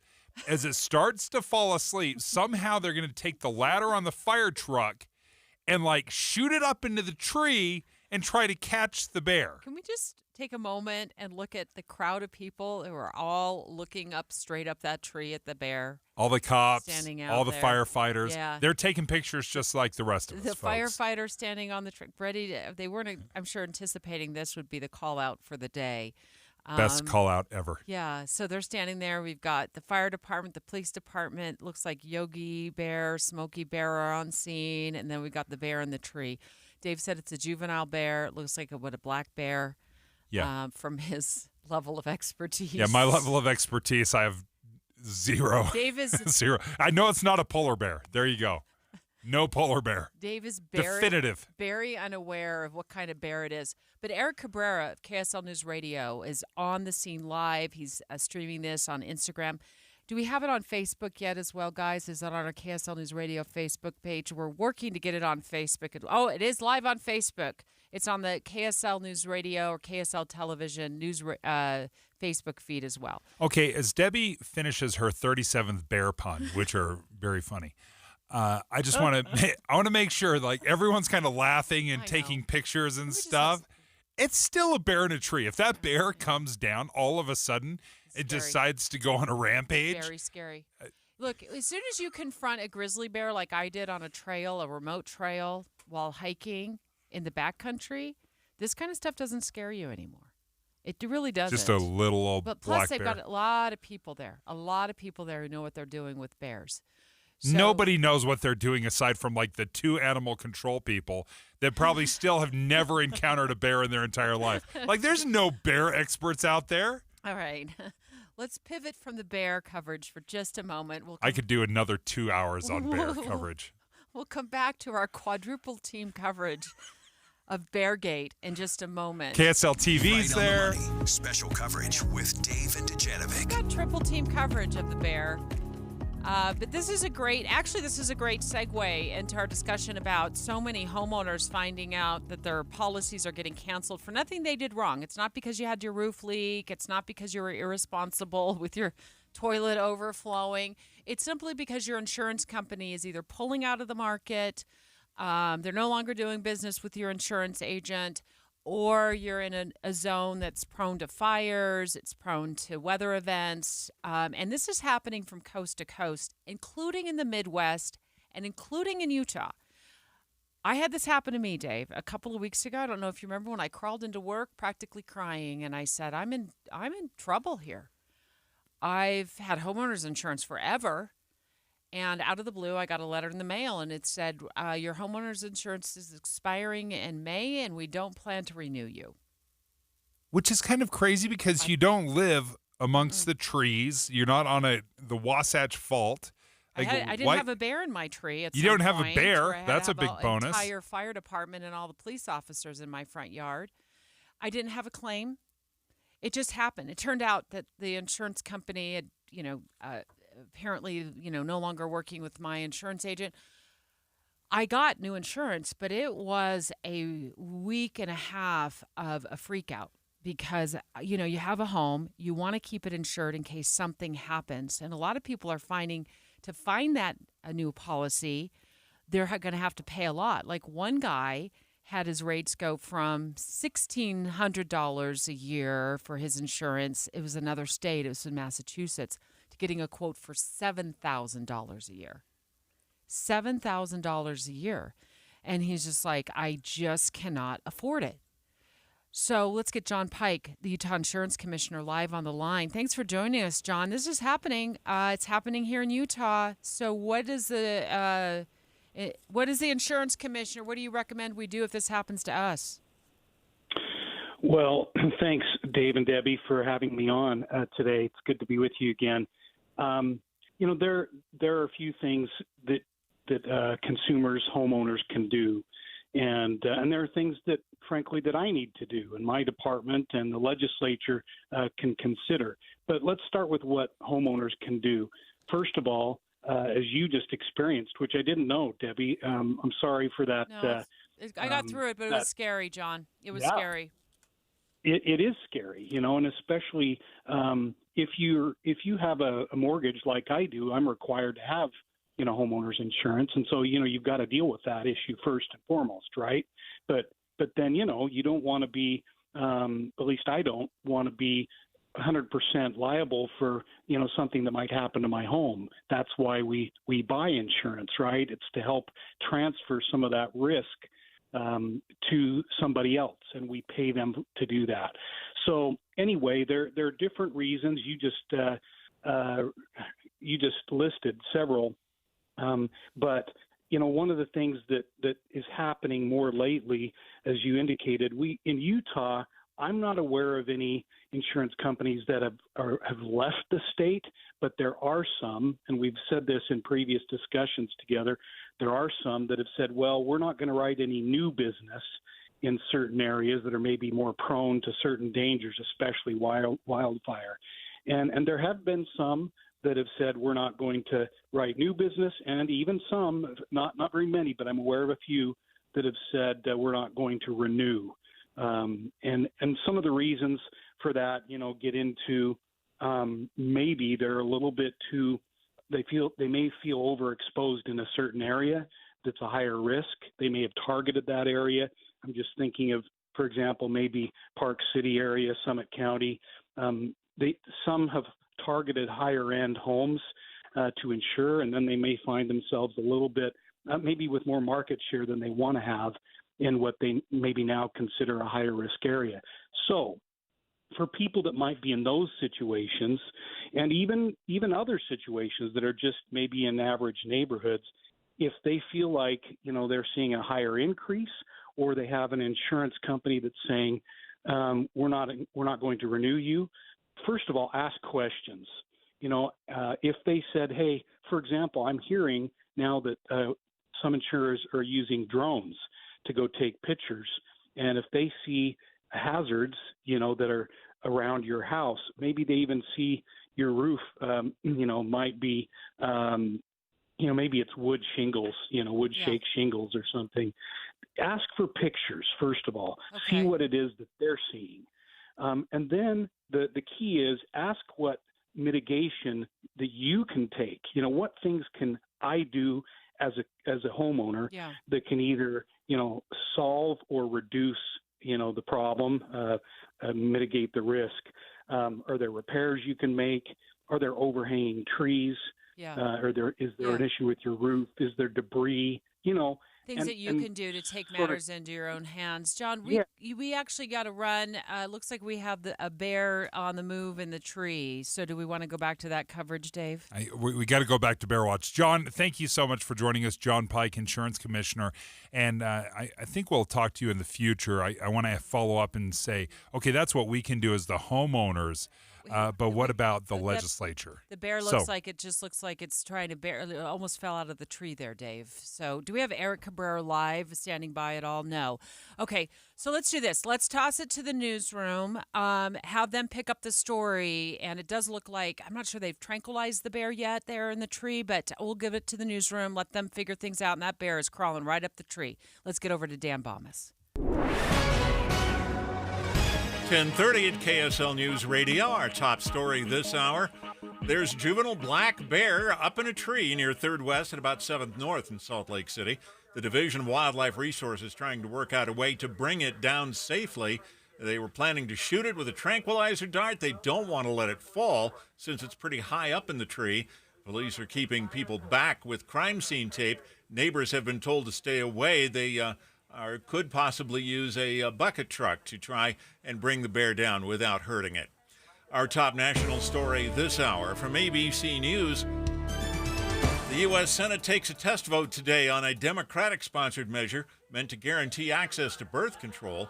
ABC News national correspondent Stephen Portnoy has more. The bill creates a federal right to contraception and the ability to sue to enforce it. Senate Leader Chuck Schumer. If Republicans truly support protecting access to birth control, then they should vote yes. But South Dakota's John Thune argues access to contraception is not in jeopardy, and Republicans view the vote as a way to force them into an embarrassing position. Look for this to be the summer of show votes. Stephen Portnoy, ABC News, Washington. Your money at this moment, the Dow Jones average up 22 points, but the NASDAQ is up 229 right now. And our KSL weather, just going to heat right up. That's next. KSL News Time, 10:31. We hope you have the right app on your phone for news. You probably have dozens. But the KSL News Radio app, well, it makes our live stream super easy. Plus, our talk shows are right there as podcast for your workday. That's the app for KSL News Radio. We're talking a lot about homes and protecting your homes, and whether it's insurance or just investing and trying to make it a little nicer home. My wife and I decided to make an investment in a water softener. And Connecticut water softeners came out and they showed us and walked us through the importance of having soft water in your home. And we decided to make that purchase. So when I tell you how much I love my water softener, I bought it. Same price as the rest of you. Didn't get any big discount. So when I tell you I've loved soft water, I really do. It's been fantastic. It's great for my family's dry skin. That's something that we really struggle with here in Utah. You know what I'm talking about. But dry skin has been eased. It's been fantastic. It doesn't feel like we need to bathe in lotion every time we get out of the shower. It's also been good and great for our laundry, our dishes, the expensive appliances. It can just breathe life into your appliances when you're not breaking it down with all of that hard water and the hard water buildups. So if you're interested in getting soft water into your home, make that investment with Connecticut. They're an authorized Connecticut dealer, obviously. 801-576-8600. That's 801-576-8600. Or, of course, you can check them out online at softwaterutah.com. My name is J.R. Bird. As mayor of Roosevelt, I increased transparency, led the charge to pass term limits, and kept taxes low. As your congressman, I will leverage my experience in the energy sector to champion energy independence and dominance. I'm determined to defend the unborn, secure our borders, uphold our Second Amendment rights, and bring the same level of transparency that we've upheld locally. I hope to earn your support. Paid for by Bird for Congress. What's up, everybody? I'm Mike Wilson with Any Hour Services, and if you have a drain that's clogged or backed up, after you've tried the plungers and products, the next step usually involves some kind of drain snake or cabling equipment. You see, sometimes the blockage is far enough down the line that you need special equipment that most homeowners just don't have. That's where the Drains Department at Any Hour Services can help. A drain snake can clear most blockages and get the water flowing again, and clearing blocked drains is what our Drains Department does day in and day out. So if you're a homeowner with a drain line that's clogged or backed up and you'd like one of our drain technicians to come and snake the line for you, it's only $29. Yep, you heard that right. Any Hour Services will snake any drain line with normal access for only $29. Sinks, showers, tubs, toilets, floor drains, laundry drains, even that sewer main line that connects to the city. We'll snake any line for just $29. For help with your drain issues, call Any Hour Services at 801-443-7700. You can Google Any Hour Services. You can even schedule online at anyhourservices.com. No one helps more homeowners than Any Hour Services.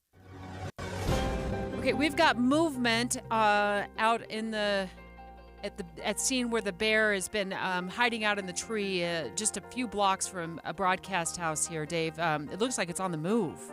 Yeah, the fire truck took the ladder, and it has reached up near the bear, and it was about at the same level as the bear, and the bear started retreating back down the tree, it appears. We're watching a live feed from KSL Television. Eric Cabrera right now is joining us.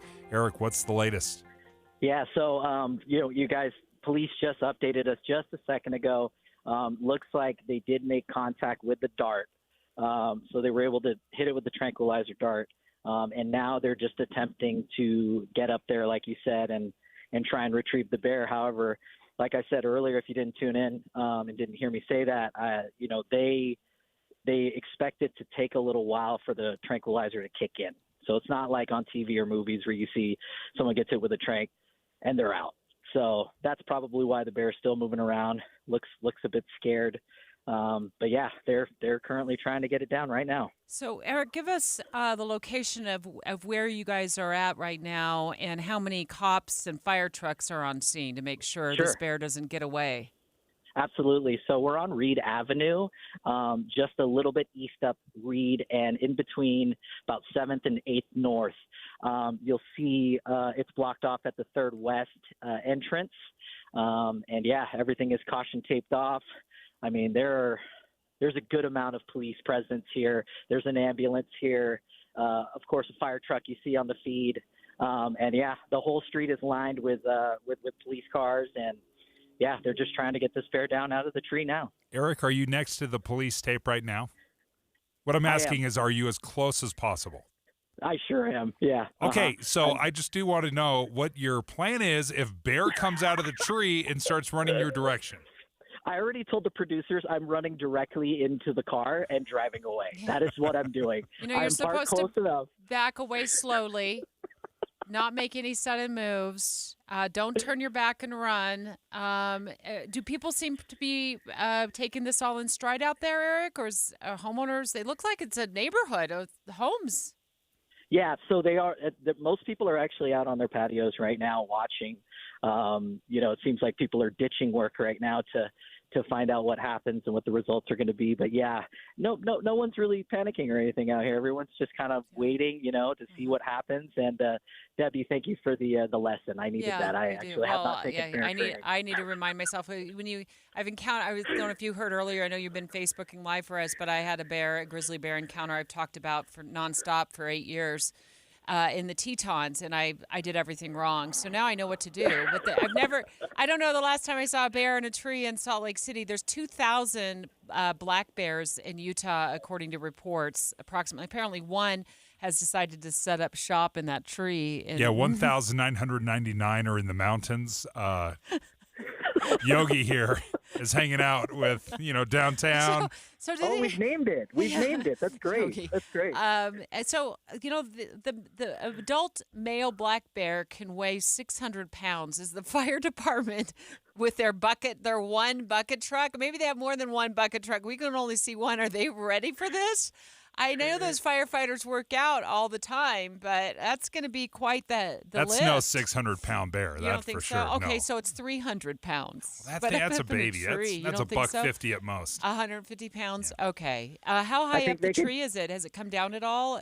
We saw it scramble up the tree a few minutes ago. Yeah, I can't really see it at this point. It seems like it kind of retreated back, but from what I see on the tree, it kind of splits right where it's at. So it's probably not far down. It probably just kind of back down maybe a couple feet, kind of down the tree behind the leaves. But I guess these guys can consider this squat day today, is what I'm thinking, if they're going to have to lift this thing out by hand. A squat day. It's leg day. They were not expecting this at all. And then they'll take this cute little cuddly bear back into the woods somewhere. Is that the plan? So it sounds like there's a sanctuary somewhere. That's how they were. That was the verbiage they were using earlier, which was they're going to bring it to a nice sanctuary where bears can roam free. And I just like to imagine that's like a nice pasture, with green grass and lots of honey to eat. Well, is that the same lie that we tell our kids about where we take Fido? No. He's going to a happy farm where he can run all day. It'll be wonderful. This is one of those bear sanctuaries. Did they say at all, Eric, why this bear wandered? I was probably looking for food. I would imagine that's what bears usually do. So that's what Scott Reed was saying with DNR, is that most likely it was just looking for food, looking for water. Oh, and it sounds like the bear has fallen out of the tree, you guys. Really? I was just notified, so we're all moving to another side. The bear has fallen out of the tree. Is it tranquilized? Is it a sleepy bear? I'm looking right now. I'd see people standing there. They're not running, so they don't look scared. Yeah, it's probably out. That's probably best guess. Okay. Yeah. Watching the KSL television feed, and Eric, thank you for giving us an Instagram live feed from the scene as well. But as we're looking at the KSL television feed, the cameras have this extreme zoom. Everyone's standing around. It appears that the bear has fallen out of the tree. It at least from my perspective, it didn't look, Eric, like the ladder on the fire truck had taken the bear out. I think Eric started to move away, so we let him go so he could make his move and get out of the area or get to the area where they needed to have the media move to. But it looks like they got plenty of people out there, and looks like everything is ending up to be okay. Hopefully this bear is able to be relocated to a sanctuary. But this has been going on for the better part of the morning. We first got reports. They were unconfirmed reports shortly before 8:30 this morning. And then by 8:45, the Salt Lake City Police Department had confirmed it. And we'd gotten a picture as well of this bear in the tree at right around 7th North, 8th North, and 3rd West in Salt Lake City. They've closed down the area, put up what they look like caution tape on the streets, asked people to stay away. But as you heard from Eric, it's been quite the event out there this morning. Don't know where the bear came from. But he was up there quite a ways, and that tree is really, really tall, so they had to be very careful about how they tranquilized, and you were worried that they were going to dart it and then it was going to tumble from the tree. But we learned, if we've learned anything today, we've learned that the tranquilizer takes effect very slowly. I think we saw it get tranquilized. I think we saw it got hit because we were watching the live feed of it, and it's just sitting there, minding its own business, just kind of chilling. And then all of a sudden it startled, and then it started moving up the tree, and it went up maybe another 10 or 15 feet in the tree. At that point, the firefighters or the first responders, they were on the fire ladder. It went up, and they were even with the bear, maybe 30 feet up in the air, and you could see they were starting to approach it to maybe catch it. At that point, the bear started backing away, not unsurprisingly, backing away from the firefighter on the ladder, and then started making its way a little bit down the tree. At that point, we lost sight of where the bear was. It was lost in all the leaves. And then, unfortunately, we missed the bear falling out of the tree. Like, we couldn't see it. Oh, it would have been unbearable for me to watch, so I'm glad we didn't get a chance to see that. I mean, just bringing you the bear facts as we always do here on KSL News Radio. Dave and Dujanovic. Dave and Debbie go out of their way to make sure you hear all sides of a story. They're working the phones to get several viewpoints on for you. Hi, it's Tim and Amanda. We get you the full story, too. We have you covered on KSL News Radio. With interest rates coming back down, I bet the real estate market will pick back up in 2024. We're already seeing that, Tim. Yeah. But it doesn't really matter how the market is doing when you have the right team. So if you're looking to sell your house, now you want to downsize or you need more space, you need the Stern team. The Stern team has taught us, I can think of a handful of things that I would worry about if I was buying or selling, but there are 100 details that are involved in selling a home, and they have lots of people that are handling every detail so nothing falls through the cracks. And they have so many different options. I mean, I worked with Cammie there at the Stern team, and she was awesome. But if you need an instant cash offer, you can do that. If you need to buy before you sell, you can do that. They have flexible fees. They also have people that they represent that are looking to buy a home, so maybe they can make that perfect connection within the Stern team. So don't put off selling your house or buying a house because you think the market isn't just right. The market is right with the Stern team. Go online to sternteam.com or just Google the Stern team. Utah, you love the spring, so don't spend it painting. Do what Mike did. He called Rhino Shield. Our home is basically a contemporary with stucco finish, and we just started noticing that the paint was just fading and the stucco would just look like garbage. We had received a postcard from Rhino Shield, and we decided to take a look at it. Rhino Shield ceramic technology is formulated for our unique climate here in Utah and is Class 1 fire rated. The process with Rhino Shield and their crew, they were just very conscientious. We had problems in the past with painters. They leave debris and everything. Well, we didn't have that with Rhino Shield. Now you can get the guaranteed protection of Rhino Shield for 15% off the regular price. The thing about Rhino Shield, the heat gain has been reduced, and we save $70 a month. I'm going to go to the scene now. It looks like they're just holding a news briefing on the bear in the tree. They just brought it out of the tree, right, Dave, from what we saw? Yeah, let's go live to the presser.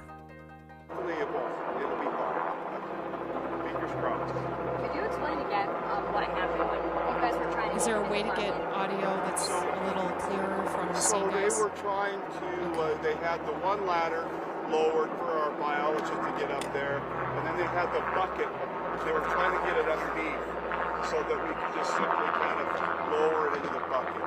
That it slipped right as we were kind of getting it up there. So, it's really hard to hear it. This looks like how many times was it shot? Somebody from... How many trains did it? The first one I believe, Natural Resources. Yes, because I think it hit branches. It's really thick in there. It finally gave us a really open shot, and then we hit it. So the second one hit it. So it was only actually tranquilized once, but there was two. I believe so, yes. Is this a new one for you guys, or? Well, that was a tough situation. It's a new area. I don't recall, and I've been here for 34 years. I don't remember having one right here. We've had elk, we've had mountain lions, but I don't remember a bear here in this location. So, kind of a new one. And so with the bear in the trap, obviously, is it safe for people to come back to the area, or is it getting back to their homes? Yeah, once we clear out of here and such, yeah, it should be fine. If there is another bear by chance, just give us a call. We'll respond. Is there a chance there could be, just because he was this far, maybe there are? We haven't heard of another bear, but you just never know. So I'll go check things out here. Oh, I am so sorry. No, you're good. I forgot I got wired up. I apologize. Okay, that was a wrap on Beargate 2024.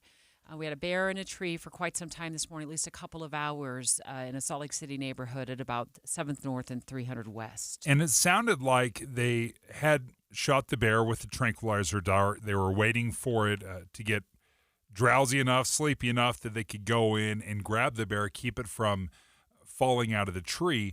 And then they had the ladder and the bucket from the fire truck, and they were trying to position it close enough that they could get the bear. They're trying to time this just right. Obviously, don't want to grab an awake bear, so they're trying to time it just right. And it sounds like just as this bucket was about to get under the bear, that's when it fell, and it fell out of the tree. We don't know the condition yet of the bear, if it was injured or not, how far of a fall it was. But it sounds like they had tried to time it out just right to catch the bear with the bucket and just missed. Utah, you love the spring, so don't spend it painting. Do what Mike did. He called Rhino Shield. Our home is basically a contemporary with stucco finish, and we just started noticing that the paint was just fading and the stucco would just look like garbage. We had received a postcard from Rhino Shield, and we decided to take a look at it. Rhino Shield ceramic technology is formulated for our unique climate here in Utah and is Class 1 fire rated. The process with Rhino Shield and their crew, they were just very conscientious. We had problems in the past with painters. They leave debris and everything. Well, we didn't have that with Rhino Shield. Now you can get the guaranteed protection of Rhino Shield for 15% off the regular price. The thing about Rhino Shield, the heat gain has been reduced, and we save $70 a month. You don't hear that about any type of paint. Remember, Utah, this is a limited time offer, so call now, 435-246-4466 or rhinoshieldwest.com. That's rhinoshieldwest.com. Go Rhino Shield. The KSL News Radio Movie Show comes to My Hearing Centers this Friday from 10 to 1. But first, discover what My Hearing Centers can do for you. My Hearing Centers uses advanced technology to diagnose and treat hearing loss. These comprehensive evaluations determine the best treatment options. Then enjoy lifetime support with regular check-ins, cleaning, and maintenance. Call My Hearing Centers at 801-701-1629. 801-701-1629 for more details. My Hearing Centers has offices from Ogden to St. George. Cedar City Brian Hat is full of things you love, from the Shakespeare Festival to museums, events, dining, and more. Get to know you in Utah. Plan today at visitcedarcity.com. When you're getting a new roof installed, you don't want to wonder, when are they going to be done? Or even worse, what are they doing up there? You'll never have to ask when you hire IWC Roofing, because their team of certified installers will be texting you pictures from the roof. You're going to know exactly what's going on and what you're getting for your money. And on most homes, they'll do the entire job in one day. In, out, cleaned up, and they'll even power wash your driveway just to say thank you. Now, you think you'd pay a premium for this level of service, but IWC does so many roofs. They get the material for less, and they pass the savings on to you. IWC is an Owens Corning certified platinum contractor. Of course, financing is available. Even better, their summer special, up to $2,000 off your quote. But you have to make the call. $2,000 off right now. Call IWC Roofing, 801-232-5690. That's 801-232-5690. Or go to IWCRoofingUtah.com. With the three things you need to know this hour, I'm Dan Bomas. First, wildlife officers have been trying to get a juvenile black bear out of a tree in Salt Lake. It appears now the bear has fallen out of the tree after being hit by a tranquilizer dart. Second, Democrats in the U.S. Senate setting up a test vote on the right to birth control. Republicans say it's a political stunt. And third, the Utah Jazz have unveiled new jerseys today they'll be wearing over the next 2 seasons. And right now, we're at 77 degrees and sunny in Salt Lake City. Back to Dave and Dujanovic on KSL News Radio. Dave and Dujanovic. It's been a wild morning in a neighborhood in Salt Lake City. So picture 300 west and about 700 north, a bear in a tree. So it's a neighborhood with homes and cars parked on the side of the road, and people are pouring onto their patios to see this bear that had scaled up this tree to set up shop in somebody's front yard. And the bear fell out of the tree. All right, so Eric Cabrera joins us right now. Eric, what do we know about the bear? We just caught the tail end of the press conference. Can you fill in the gaps? Absolutely. So speaking with them, they basically said, once they tranquilized it, it backed up just like we thought, and it did fall out of the tree. And when it fell, according to one of the residents that lives right next to where it was, she said that half of it kind of hit the grass on the sidewalk, and then the other half hit the sidewalk. Oh, no. Yeah, so they're going to assess to see if there are injuries, if the bear's okay. They did say, though, that bears are very resilient, as you can imagine, and can take some hits. So they're hopeful that the bear's okay. But as usual, DNR is going to do their thing. make sure the bear's okay, give it the medical attention it needs, and then bring it to the sanctuary when it's ready. So so Eric, one of the things that we heard in the news conference is confirming, I think, what a lot of us are thinking is that this has never happened, to the best of their knowledge, in Salt Lake City. This is so unusual to have a bear come into the city, probably looking for food, and then scale up a tree and set up shop. That's right. Yeah, this is from their recollection, and I believe he had worked for DNR for a number of years, over a couple decades, and he was saying this whole time he's never seen anything like this happen out here in Salt Lake City. And of course, we also asked the question, could there be others? Yes, potentially there could be, and so they just urge anyone who sees a bear to please call them right away. Eric Cabrera, thank you for joining us and for your great reporting out on scene. Okay, so to recap this wild morning, literally, it started about 8:30 this morning. We got word here that there might be a bear wandering around a Salt Lake City neighborhood. And we then quickly learned from the Salt Lake City Police Department and then the fire department responding out there that it was at the 3rd West and 700 North in Salt Lake City. Just a regular neighborhood. It's a regular neighborhood. And the bear had scaled up the tree. Looked like it'd gotten scared. There's some cute photos of this bear up the tree. It looked like, but it continued to kind of get scared as more and more people were showing up. And we saw at one point it almost looked like it flipped out of the tree. Maybe that's the point where they tranquilized the bear, Dave, and then it climbed higher up the tree. They had the bucket truck up there with the fire department in it. And as we just heard from Eric, that bear did tumble out of the tree and then partially hit the sidewalk. Yeah, it looks like this was very close to Victory Road. So that's the road that runs along the east side, kind of the bench of the mountains by Ensign Peak that goes up to the Capitol. So that road, Victory Road, it was very close to that. Mm-hmm. And as you know, that is right next to just the base of the mountains. So as it had wandered, you can see it's not very far from the unpopulated parts of northern Salt Lake there. And Eric and our entire team will be tracking how the bear does throughout the day. We'll be finding out throughout the day. You'll tune in this afternoon to Jeff Kaplan's Afternoon News to find out the condition of the bear. Although it looks like it took quite the tumble. They were hoping to catch it in that bucket truck and weren't able to do that. So it hit the ground, hit the grass, and hit the sidewalk, according to one of the neighborhoods. And just to put a fine point on this, we're not aware that any humans were injured during this incident. Right. And you're kind of in this weird spot, Deb, and I'm not quite sure what the right thing to do is. If you just leave the bear up there and don't address it, it's eventually going to come down, right? But if you do nothing, then you don't know what's going to happen once that bear comes down. You don't know if it's going to go on a rampage, if it's going to start breaking into homes and you foraging can't have it for in the food. Neighborhood. You can't. There's kids out of school. They're out there playing. If you were walking in the neighborhood, you're walking your dog, and then you have an encounter with a bear. You don't know what's going to happen. I mean, they're wild animals, and Yes. they're not predictable. Yeah. They move at their own pace, and they make their own decisions when they want to. And if he's hungry and he's looking for food and or she's desperate, you do not want a bear in the neighborhood. Just as much hiking as I do, I don't even want to see one in the wild. They're there. And we have 2,000 black bears. This appears to be a black bear in Utah, approximately. But as you said, 1,999 are on the forest, and this one found its way down to this neighborhood. So that option you don't think is a valid one? I agree. I'm not sure as fun as it is right now when cops and DNR, everyone's surrounding the bear and firefighters, then you feel very safe. But you don't know if they're going to stay up there for hours or a or day, where they're going to end who up. knows? Yeah. Yeah, you can't give them free reign of the area. They need to be relocated. And Eric did report to us earlier, because he's been on scene all morning, that the plan would be to relocate him to some sort of like bear refuge or bear habitat where they take care of bears.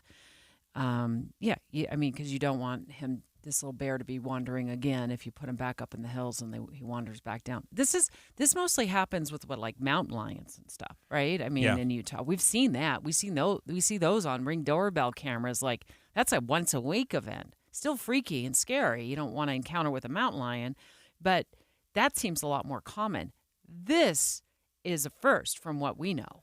Well, and I will say, as we were watching this, I was a little unsettled because, again, the plan was they didn't want the bear to tumble out of the tree like it did. Like, that was what happened, but they were trying to mitigate that because they had the ladder and the bucket from the fire truck. And you could see, as you had a firefighter, I'm assuming, that was in the bucket just a few feet away from the bear. And they were trying to time it just right that if this bear fell asleep, that they were able to grab the bear. And once the bucket and the firefighter was just a few feet away, the bear backed away and started making its way back down the tree. I'm sorry. You guys are talking to me, and I didn't hear what you said when I'm asking the control room. What was that? Do we have breaking news on the bear? Or are we okay? No breaking news on the bear. Okay, so the story is wrapped. That's a wrap on Bear Gate from Wayne. Although we still have a lot of questions. It looks like the initial event has ended. This incident is over out there in the neighborhood, but we still want to know what the condition of the bear is, and Eric Cabrera is on the scene to bring us the latest on that.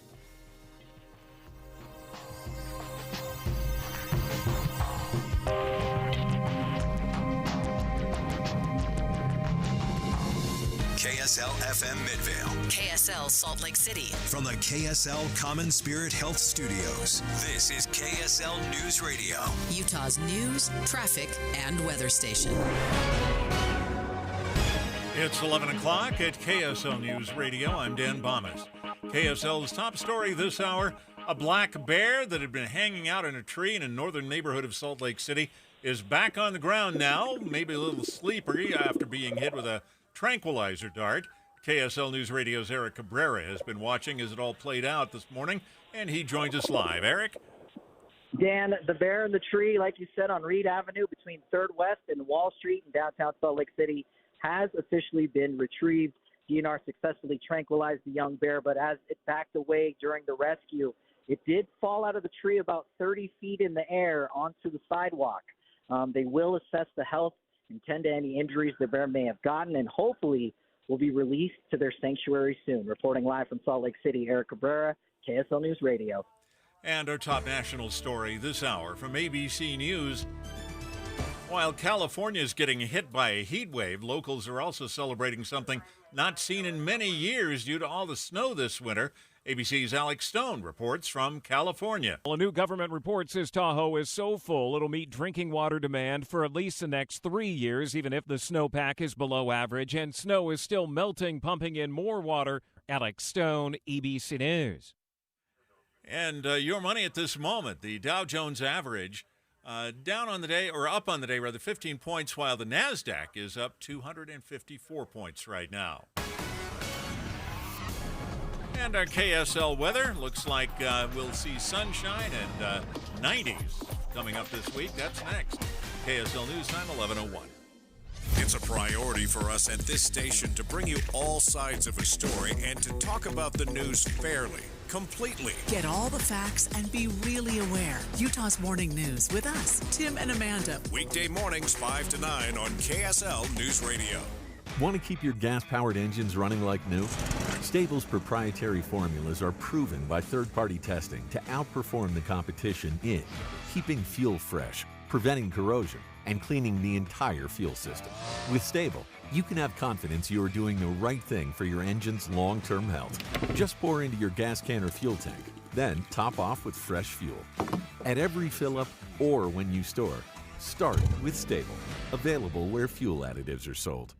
Get in zone, AutoZone. Welcome to AutoZone. What are you working on today? Gotta change my oil. How about new Valvoline Restore and Protect? It restores and protects your engine to run like new. Get in zone. It restores your engine to like factory clean?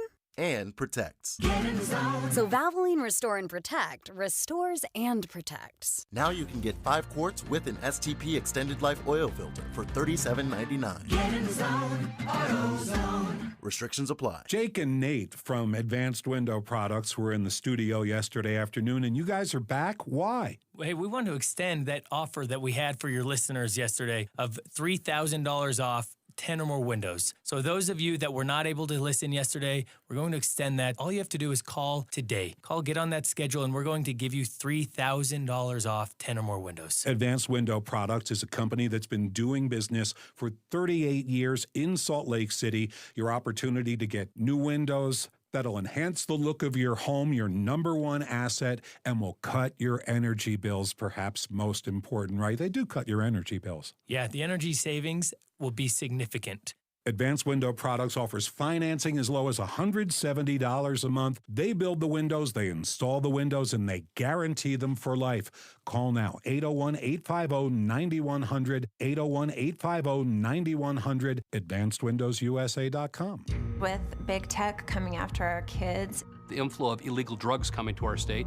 For Attorney General, we need someone we can trust to do the right thing for the right reason. That's Derek Brown. Derek fought to protect kids on social media. He'll defend the Second Amendment. Stand up to Biden when he tries to take our lands. Derek Brown will fight to secure the border. And that's the kind of leadership we really need.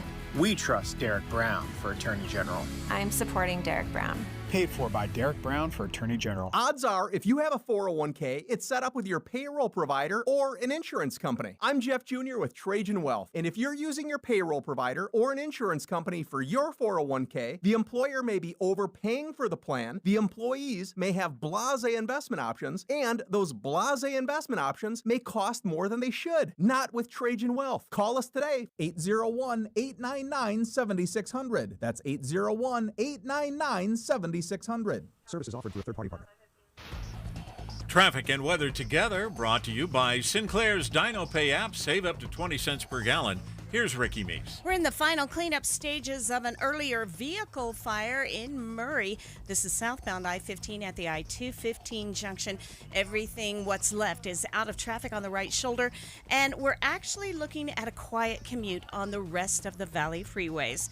Fill up your bucket list in Box Elder County. History, recreation, and wildlife. And excellent dining and shopping await you. Learn more at visitboxeldercounty.com. Sponsored by the Utah Office of Tourism.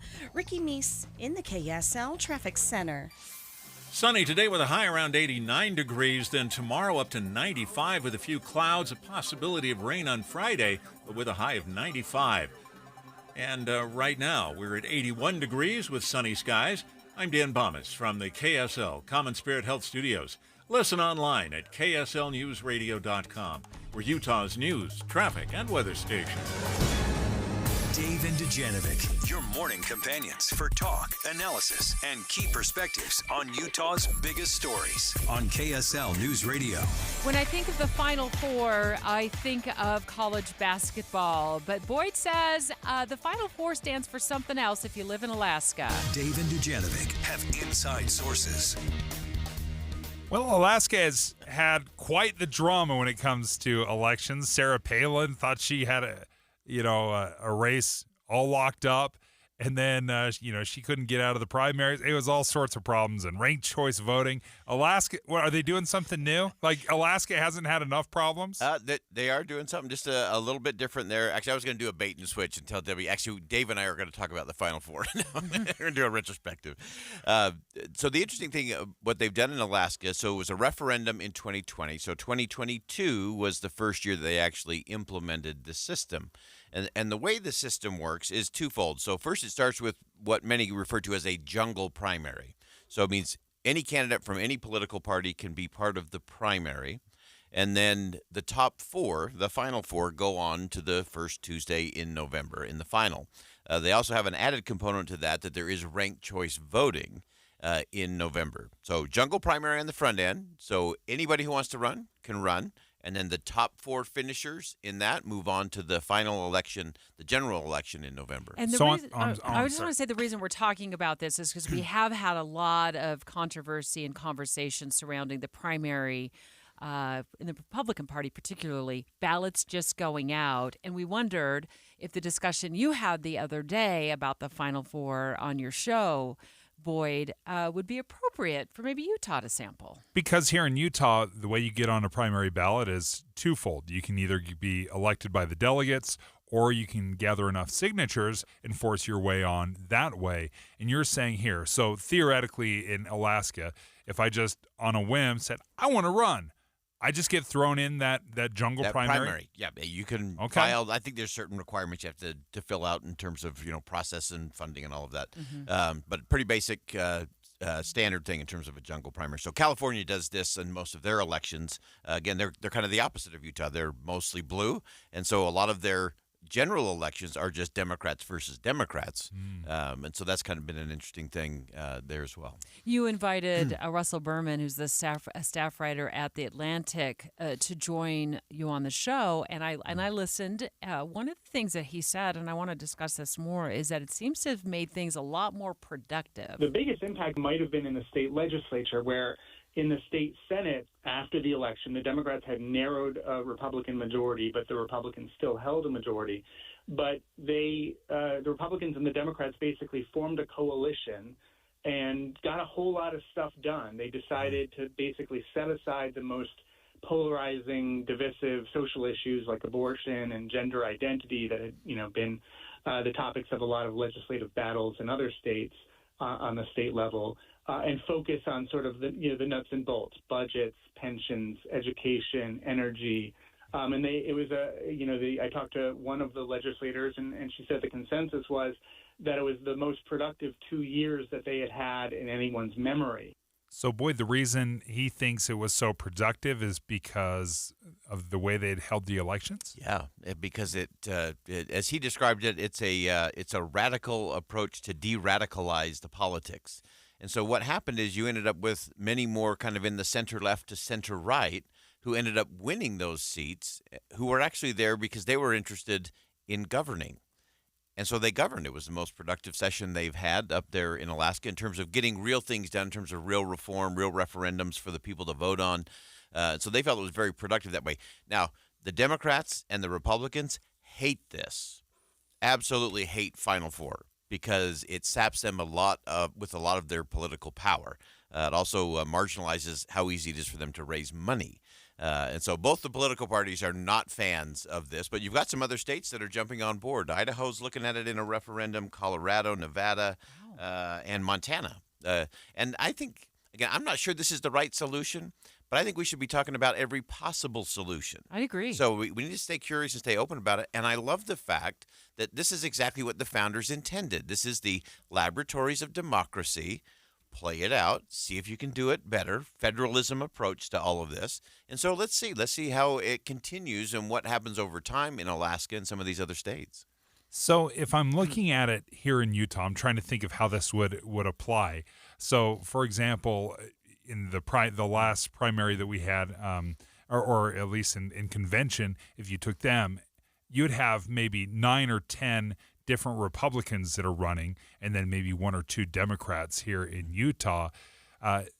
So the idea would be everyone votes. The Democrats, because there's only a couple candidates, may be easily the top 2 because they'd have. Wait, how does it work? Is it like just gross total vote? Yeah, it's just so everything would be together in this particular format. So it gets really interesting. So if the Republicans are if they got all there's 4, so many, they might divide up each other's votes and really open a door for the Democrats. That's a possibility. Definitely a possibility, and it's also possible that you could have 4 Republicans on the final ballot.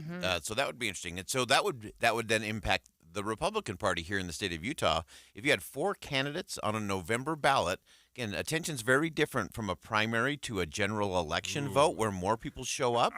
And so it would change the dynamic of those candidates. It would also change the behavior of those candidates. So could I just throw this out there? Perhaps it would increase participation in the primary because people would feel like their voice would be heard. And primaries tend to be narrow, more narrow because they're based on party. But let's say you're an independent. Let's say you're a member of the Blue Jean Party. You know what I mean? And your candidate's on that initial ballot.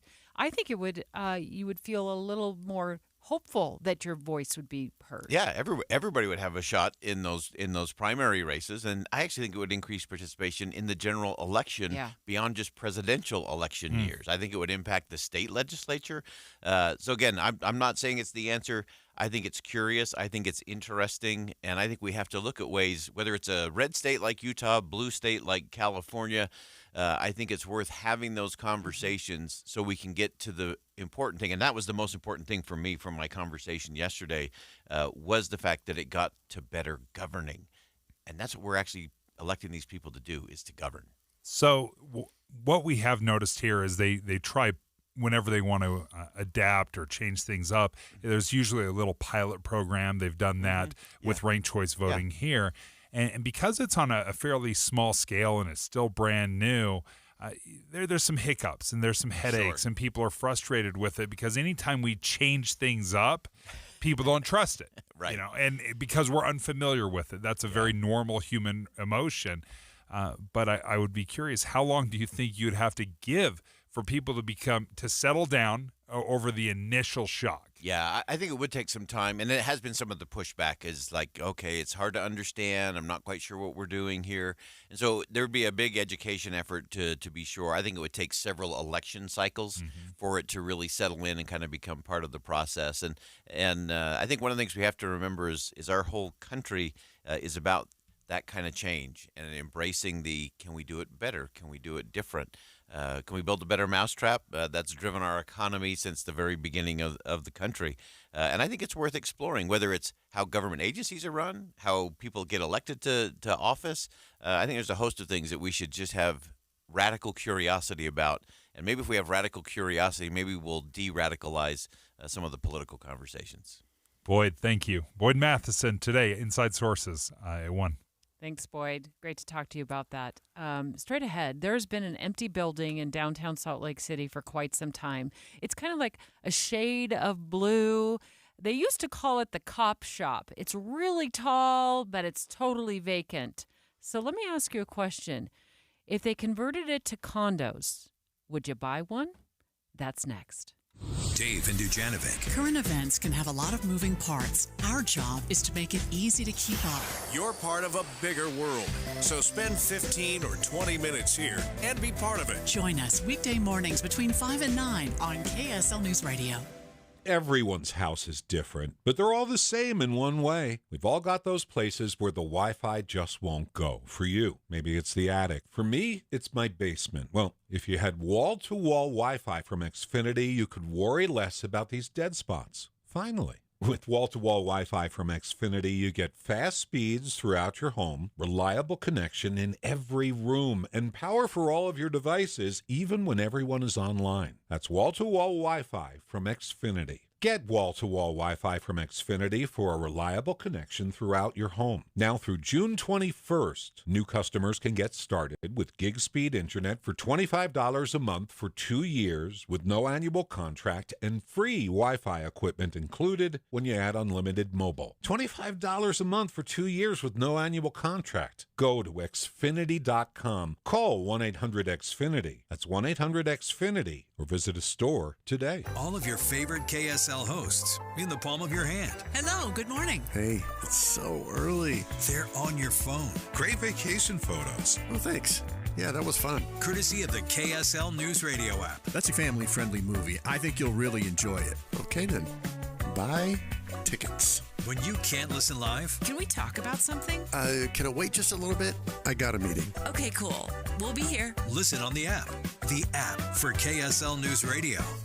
The IRS deadline has come and gone. So do you owe money to the IRS? If so, you need an ally. Whether you owe the IRS $6,000 or $600,000, whether your tax problems are personal or business, the professionals at Allies Tax Relief are ready to step in and negotiate your fresh start with the IRS. Here's a happy customer of Allies Tax Relief. Before calling Allies Tax Relief, I feared the IRS would take all of my assets. I owed them over $562,000. Thankfully, I was referred to Allies and called them for help. They ultimately saved my life from uncertainty. Allies negotiated my giant tax debt to an unbelievable $1,500. They are professionals and they fight the fight for their clients. Allies Tax Relief will protect your assets from being seized and your paycheck from being garnished. Call right now for your free consultation. 800-296-0772. That's 800-296-0772. Or visit AlliesTaxRelief.com.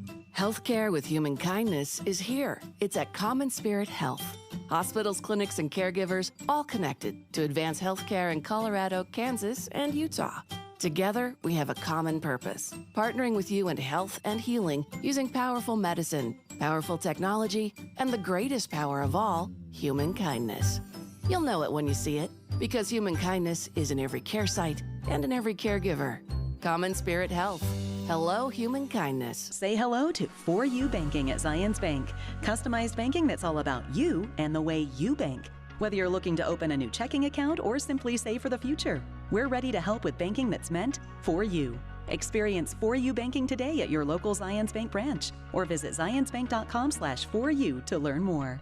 Please refer to the deposit account agreement, account disclosure, deposit rate sheet, and personal account schedule of fees available in the online agreement center, or speak with a banker for more details. A division of Zions Bank Corporation, N.A. member FDIC. Any Hour Services can make sure your AC keeps you cool this summer. Whether you need a tune-up, repair, or just a second opinion about replacing it, call Any Hour Services or visit anyhourservices.com. Hey everyone, it's Ted from Consumer Cellular, the guy in the orange sweater, and this is your wake-up call. If you're paying too much for wireless service, you don't have to keep having that nightmare. Consumer Cellular has the same fast, reliable coverage as the leading carriers for up to half the cost. So why keep spending more than you have to? Seriously, wake up and call 1-888-FREEDOM or visit consumercellular.com. Savings based on cost of Consumer Cellular single line 1, 5, and 10 gig data plans with unlimited talk and text compared to lowest cost single line postpaid unlimited talk, text, and data plans offered by T-Mobile and Verizon January 2024. Thanks for calling Discover. This is Gabby. Hey, Gabby. It's Jennifer Coolidge. Hi. I'm so glad I reached you at 2 a.m. Oh, of course. Anyone with a Discover card can call and talk to a real person 24/7. Now, how can I help? Yeah, I used my Discover card to buy these yellow pleather pajamas, and I'm just not sure I'm pulling them off. 24/7 U.S.-based customer service. It pays to Discover. Limitations apply. Learn more at discover.com/creditcard. With the three things you need to know this hour, I'm Dan Bomas. First, the juvenile black bear that had been stuck up in a tree in Salt Lake now back on the ground after being hit by a tranquilizer dart.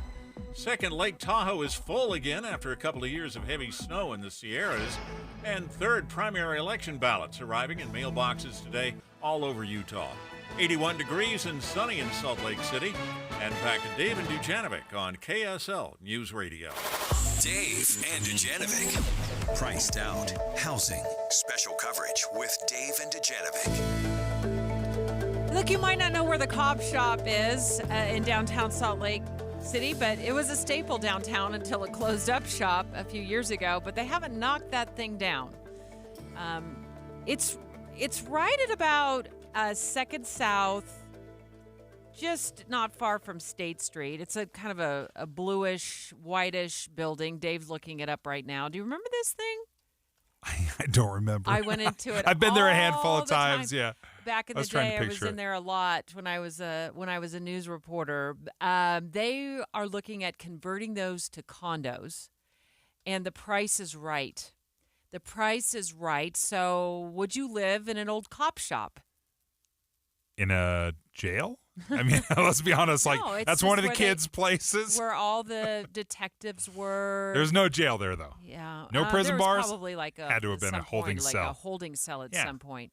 So it's a pretty tall building downtown, and what they're going to do is they were planning on converting it to almost 250 different units that will be for either rent or you can buy one. What's your initial reaction to that? I'm going to tell you how cheap those are going to go for. Well, cheap by 2024 terms. They're going to be much more affordable than what we've seen. Okay, I love this. Okay. Because I think all too often that I hear the argument, oh, it's just as cheap to bulldoze it and rebuild it than it is to renovate it. Anyone that's ever renovated a house knows that's not true. It's not cheaper to just bulldoze the house and build it up from scratch.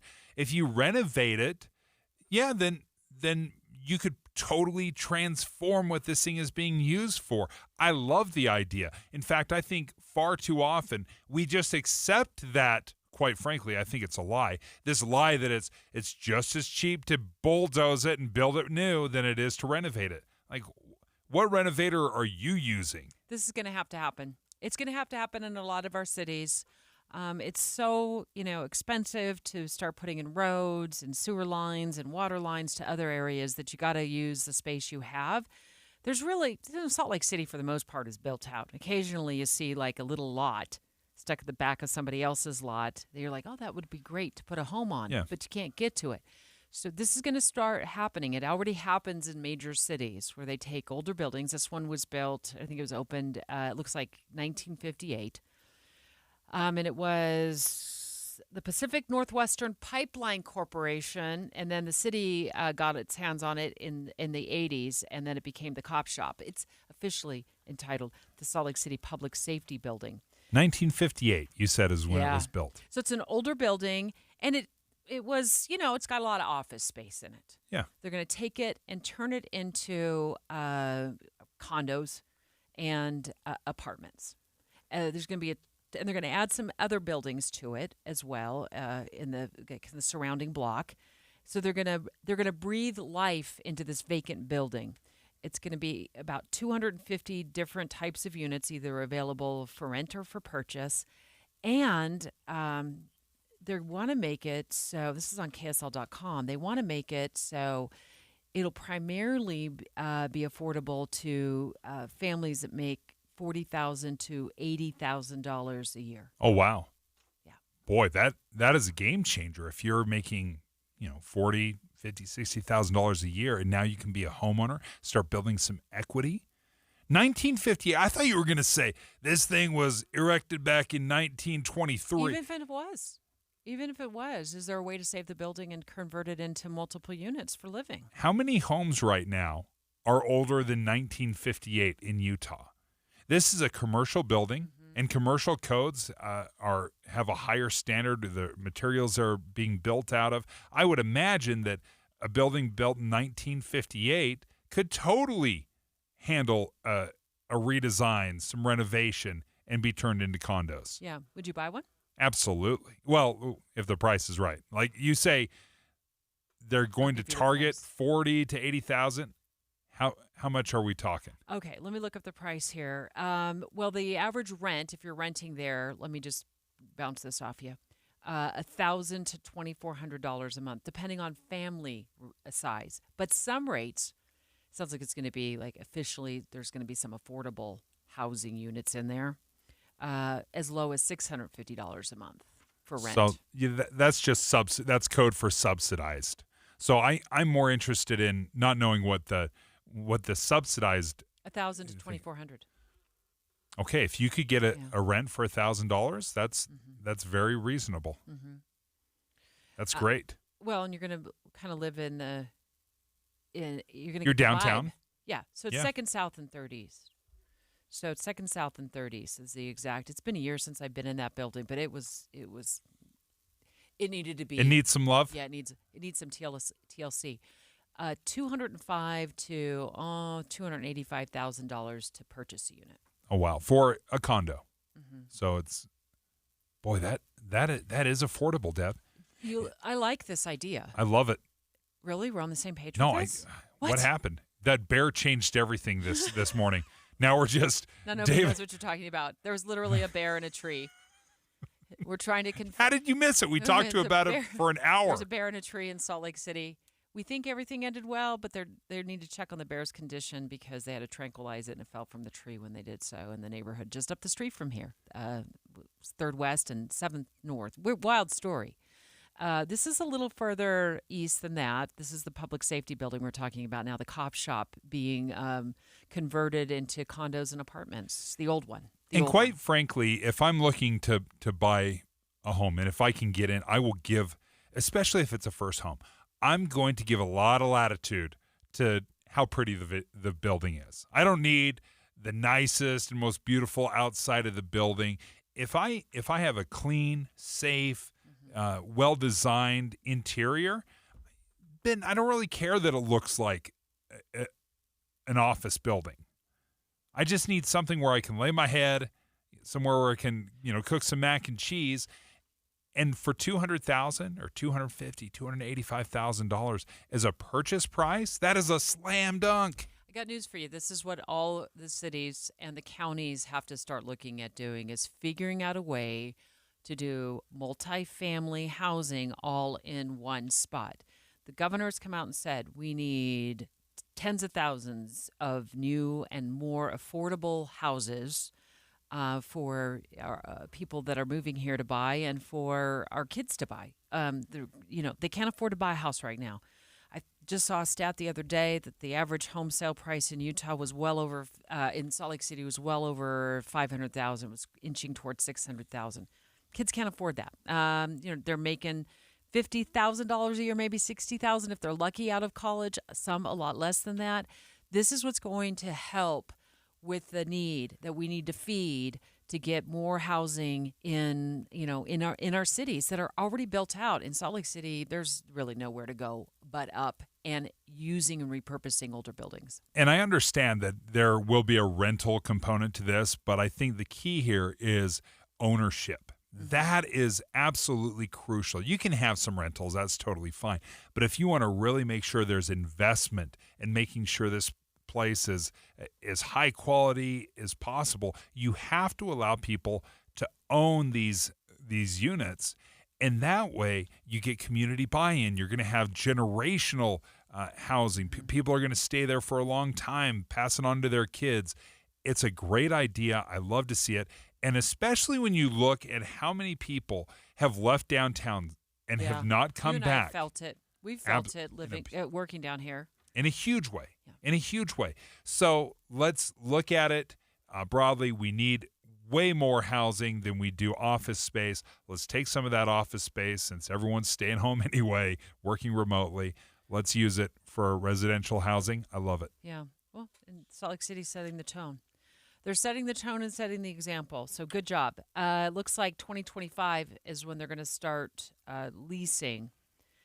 And then there's going to be 2 other buildings built in the area as well. And that'll start in 2026. We'll keep you posted. I want to know how many other cities and counties are willing to step up and start thinking outside the box and converting old office space into new living quarters. And if they're going to restrict or have some income requirements, like you can't make over this amount, it'll be interesting to see how they come down on that. Yesterday, we went on in depth on whether you would sign on the loan with your kid to buy a new home, or give them, a down payment as a gift, maybe $15,000, $20,000, so they can purchase their new home.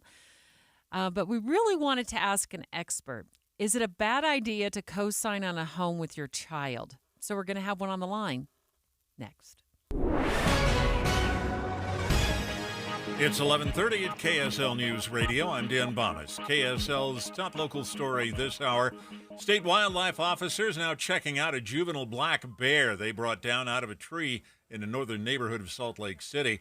It was fairly high up in the tree, and they were hoping it wouldn't fall all the way down after they shot it with a tranquilizer dart, but that's what's happened. Google Maps has finally fixed the Utah navigation issue after multiple cars and trucks got stuck on a desolate dirt road in Emery County. Sheriff Tyson Huntington explains how this kept coming up. When somebody is coming to Utah from a different state, or wherever for that matter, they'll just Google Utah, not a specific address, but just Utah, and the GPS routes them to a very remote part of our county up on a mountain. Huntington says they made their own signs to hang up while waiting for Google to finish that issue.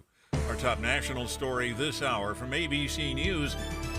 Hunter Biden's ex-wife is on the witness stand at his trial in Delaware. He's accused of lying on a federal firearms form, saying he was not a drug user at the time. His ex, Kathleen Buell, told prosecutors she found a crack pipe in their home and that he was battling addiction through most of the time that they were married. Your money at this moment, the Dow Jones average up 34 points, but the NASDAQ is up 263 right now. And a KSL weather will be getting hot. That's next. KSL News Time, 11:32.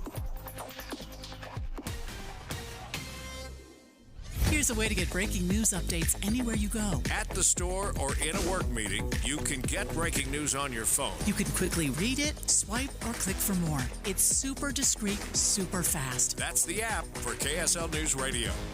My friends at Dave's Bernina in St. George and Provo are having a big spring sale, so you can get her the sewing machine that she dreams of. Featuring for a limited time, 2.99% finance offer for 60 months on certain machines. And did you know that magic is coming? The top of the line, all new Bernina 990. Come in for exciting special pre-order offers. Hurry in for amazing bargains on trade-ins, classroom, and demo machines that come with warranties. Many models on display, from Burnett to Bernina 435, 735, and 475 Cape machines. Even the Bernina 790 Pro, while they last. And this week only, discounts on Bernina accessories and hoops. Whether it's for mom, sister, daughter, or the new graduate, the perfect gift for her is at Dave's Bernina. This is the savings event for you. Dave's Bernina, 691 East St. George Boulevard and 2017 North 550 West in Provo.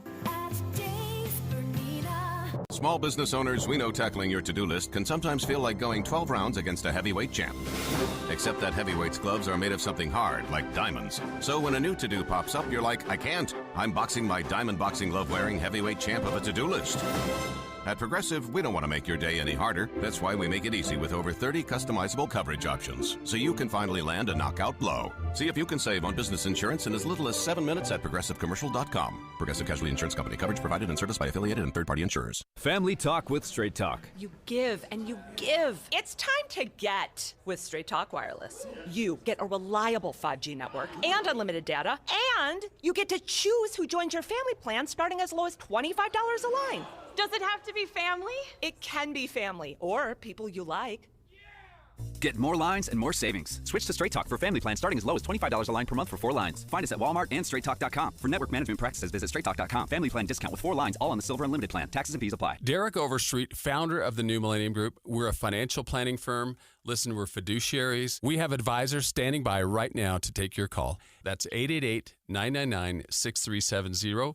888-999-6370. The reason you're going to want to call is we're going to help you retire 3 to 5 years before you thought possible. Now, imagine how that would be if you could actually retire 3 to 5 years sooner than your plan was. The way we do this is by putting together a step-by-step plan, taking into consideration any rental properties that you have, any pension income that you have, your Social Security. Listen, we put that all together for you in writing. It will allow us to build your income based on inflation. You know, inflation has been rapidly rising. You and I both need a plan that whatever we start out our income at, in 5 or 10 years, we're going to need 40% more income. So if you're one of those people listening and you'd like a plan in writing, give us a call at 888-999-6370. That's 888-999-6370, or go to utahsfinancialplanner.com.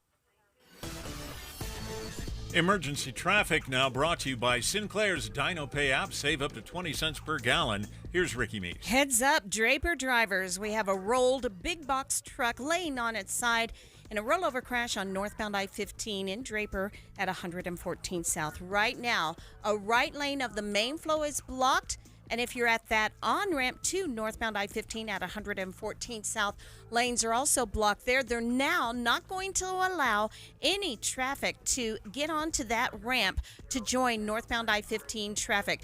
So we are seeing delays northbound I-15 now passing 123rd South in Draper, and these are slow and go speeds. Ricky Meese in the KSL Traffic Center. Look for 89 degrees and sunny weather today, then tomorrow 95 with some clouds, 95 again on Friday, but we could see some rain. And right now we're at 81 degrees and sunny. I'm Dan Bomas from the KSL Common Spirit Health Studios. Listen online at kslnewsradio.com. We're Utah's news, traffic, and weather station. Dave and Dujanovic, your morning companions for talk, analysis, and key perspectives on Utah's biggest stories on KSL News Radio. Priced Out, housing, special coverage with Dave and Dujanovic. And as more people are feeling priced out of getting into their first home, they're turning to the bank of mom and dad, either for, $15,000 or $20,000 for a down payment on that new home, or I tried to talk Dave out of this, but he would lean into this, co-signing on the loan. We're going to get an expert on the line to school you in what to do and what not to do and why. Let me tell you why I like the idea of a co-sign help for my children versus just handing them tens of thousands of dollars in cash. The reason I like the co-signing is because I don't have to come up with any money up front. If the kid has money for a down payment, they think they can pay for the monthly mortgage and they can get a better interest rate, perhaps with me as a co-signer. Maybe they can qualify for a little bit more, whatever it might be. There's no money coming out of dad's pocket. And that is what is tempting for me. What I don't like about it is what happens when your child, I said yesterday, goes to jail and can't make the mortgage payment. And you said, why do you have to go dark? What if they just lose their job? Well, if they lose their job, they'll go out and get another job. Oh, they'll get 7 jobs to make that mortgage payment. But if something happens to them in all seriousness where they can't make the mortgage, could you afford to be on the hook as the co-signer on that loan for the $3,000 or $3,500 or $4,000 a month payment because it was a $500,000 home, which is the going rate now, and they signed at 7% interest. And the problem is, just because you're a co-signer doesn't mean you're a co-owner, and that's a big difference. Jeff Ostrowski is with Bankrate, and Bankrate's written a lot about this. And in fact, I'm looking at this, that 14% of homeowners have said they're getting gifts from family or friends in order to make that down payment. But let's start with the direction of, coming to the bank of mom and dad and asking us to co-sign. Is that a good idea or a rotten idea? I think it's probably a good idea for all the reasons that you just outlined. Lenders allow up to 4 co-signers on a mortgage, and so if you can do it without coming up with any money out of pocket, you're helping your kid out, but you're just sort of standing in almost like as a backstop without actually doing anything. I think that's a pretty good solution here because, as you were mentioning, it's a really tough market for first-time buyers right now. And then to the question, what happens if the kid loses the job or the kid even loses the house? Honestly, if you're a parent, you've co-signed on the mortgage, your child no longer can pay, it's honestly a pretty good time to be a seller. In fact, a great time to be a seller. So you're not going to lose out on anything probably if you're forced to sell the house. So it's not a terrible option. I guess the issue is, though, as you mentioned, co-signer doesn't mean co-owner, so you're not necessarily calling the shots. You can't force your kid to sell the house if things go bad for them financially. But I think in general, just because home prices keep going up and it doesn't seem like that's going to change, that definitely is sort of a safety net under a parent who co-signs a loan. So as the co-signer, you just said something that was an aha moment for me, Jeff, and that is that you can't force your child. So if there's a falling out between you and your child, or they lose their job, or they haven't been making the payments. You don't know if they're making the payments or not. You find out they haven't. You could potentially be on the hook, though, right? For some of this, they could come back after you. Yeah. There's definitely some downside there. So you just want to be careful, and it's always tricky. I mean, with family relationships, many parents and adult children have healthy and strong relationships. Some don't, and so I think you want to take a realistic look and have a good assessment of where the relationship is, how financially mature your adult child is before you go into a financial relationship like this. We had a caller tell us written contracts make good relationships. Is there a written contract or something standard for co-signers that they should be writing, or should you hit up a lawyer? Is that something that's normal? I mean, I guess written contracts do make good relationships, but the civil courts are full of disputes over the differing interpretations of contracts. So the contracts aren't foolproof. I mean, they're nice to have. They're certainly a good thing to have, but things can go wrong even if you have a contract in place. That's a good question, though. I mean, this is kind of new territory where, for generations, parents weren't helping their kids buy houses. They weren't co-signing. And this is a fairly recent phenomenon, it seems.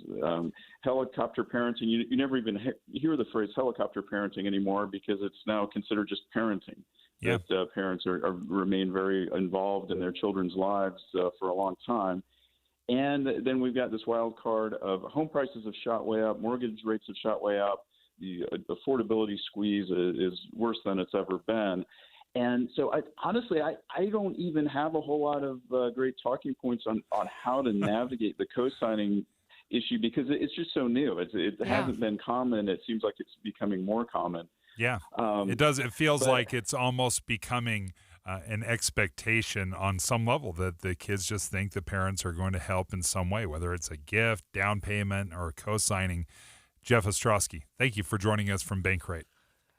If you haven't heard the story yet, we had the wild story develop this morning at 3rd West and 700 North near downtown Salt Lake City where a black bear, had wandered into a neighborhood with homes and cars parked on the side of the road and then scaled up a tree until they tranquilized this bear. And then when it fell out of the tree, unfortunately, I guess it missed the bucket truck with the fire department that was waiting there to catch it, Dave. And it sounds like it hit the ground. Joining us right now, Scott Root from the Division of Wildlife Resources. Scott, thank you. Do we have an update on what happened with the bear? Yeah, you bet, Dave. So, yeah, it did fall. And unfortunately, it did have some branches help break the fall. And bears are pretty tough, so we're optimistic. We've placed it into a culvert trap, kind of a cylinder, if you don't mind me saying that, and we gave it an ear tag, and we've given it the reversal drug, and they are on their way to release it in central Utah away from people, campsites, all that type of thing. But we will definitely evaluate it to make sure it can walk normally and everything, because we always worry about those things. Right. So, Scott, you will not be, the state won't be relocating the bear into a refuge or some sort of sanctuary. It sounds like it's going right back into the hills. It is, but away from this area, because as you know, a lot of the hills around Salt Lake are very dry grass, and it's not ideal bear habitat.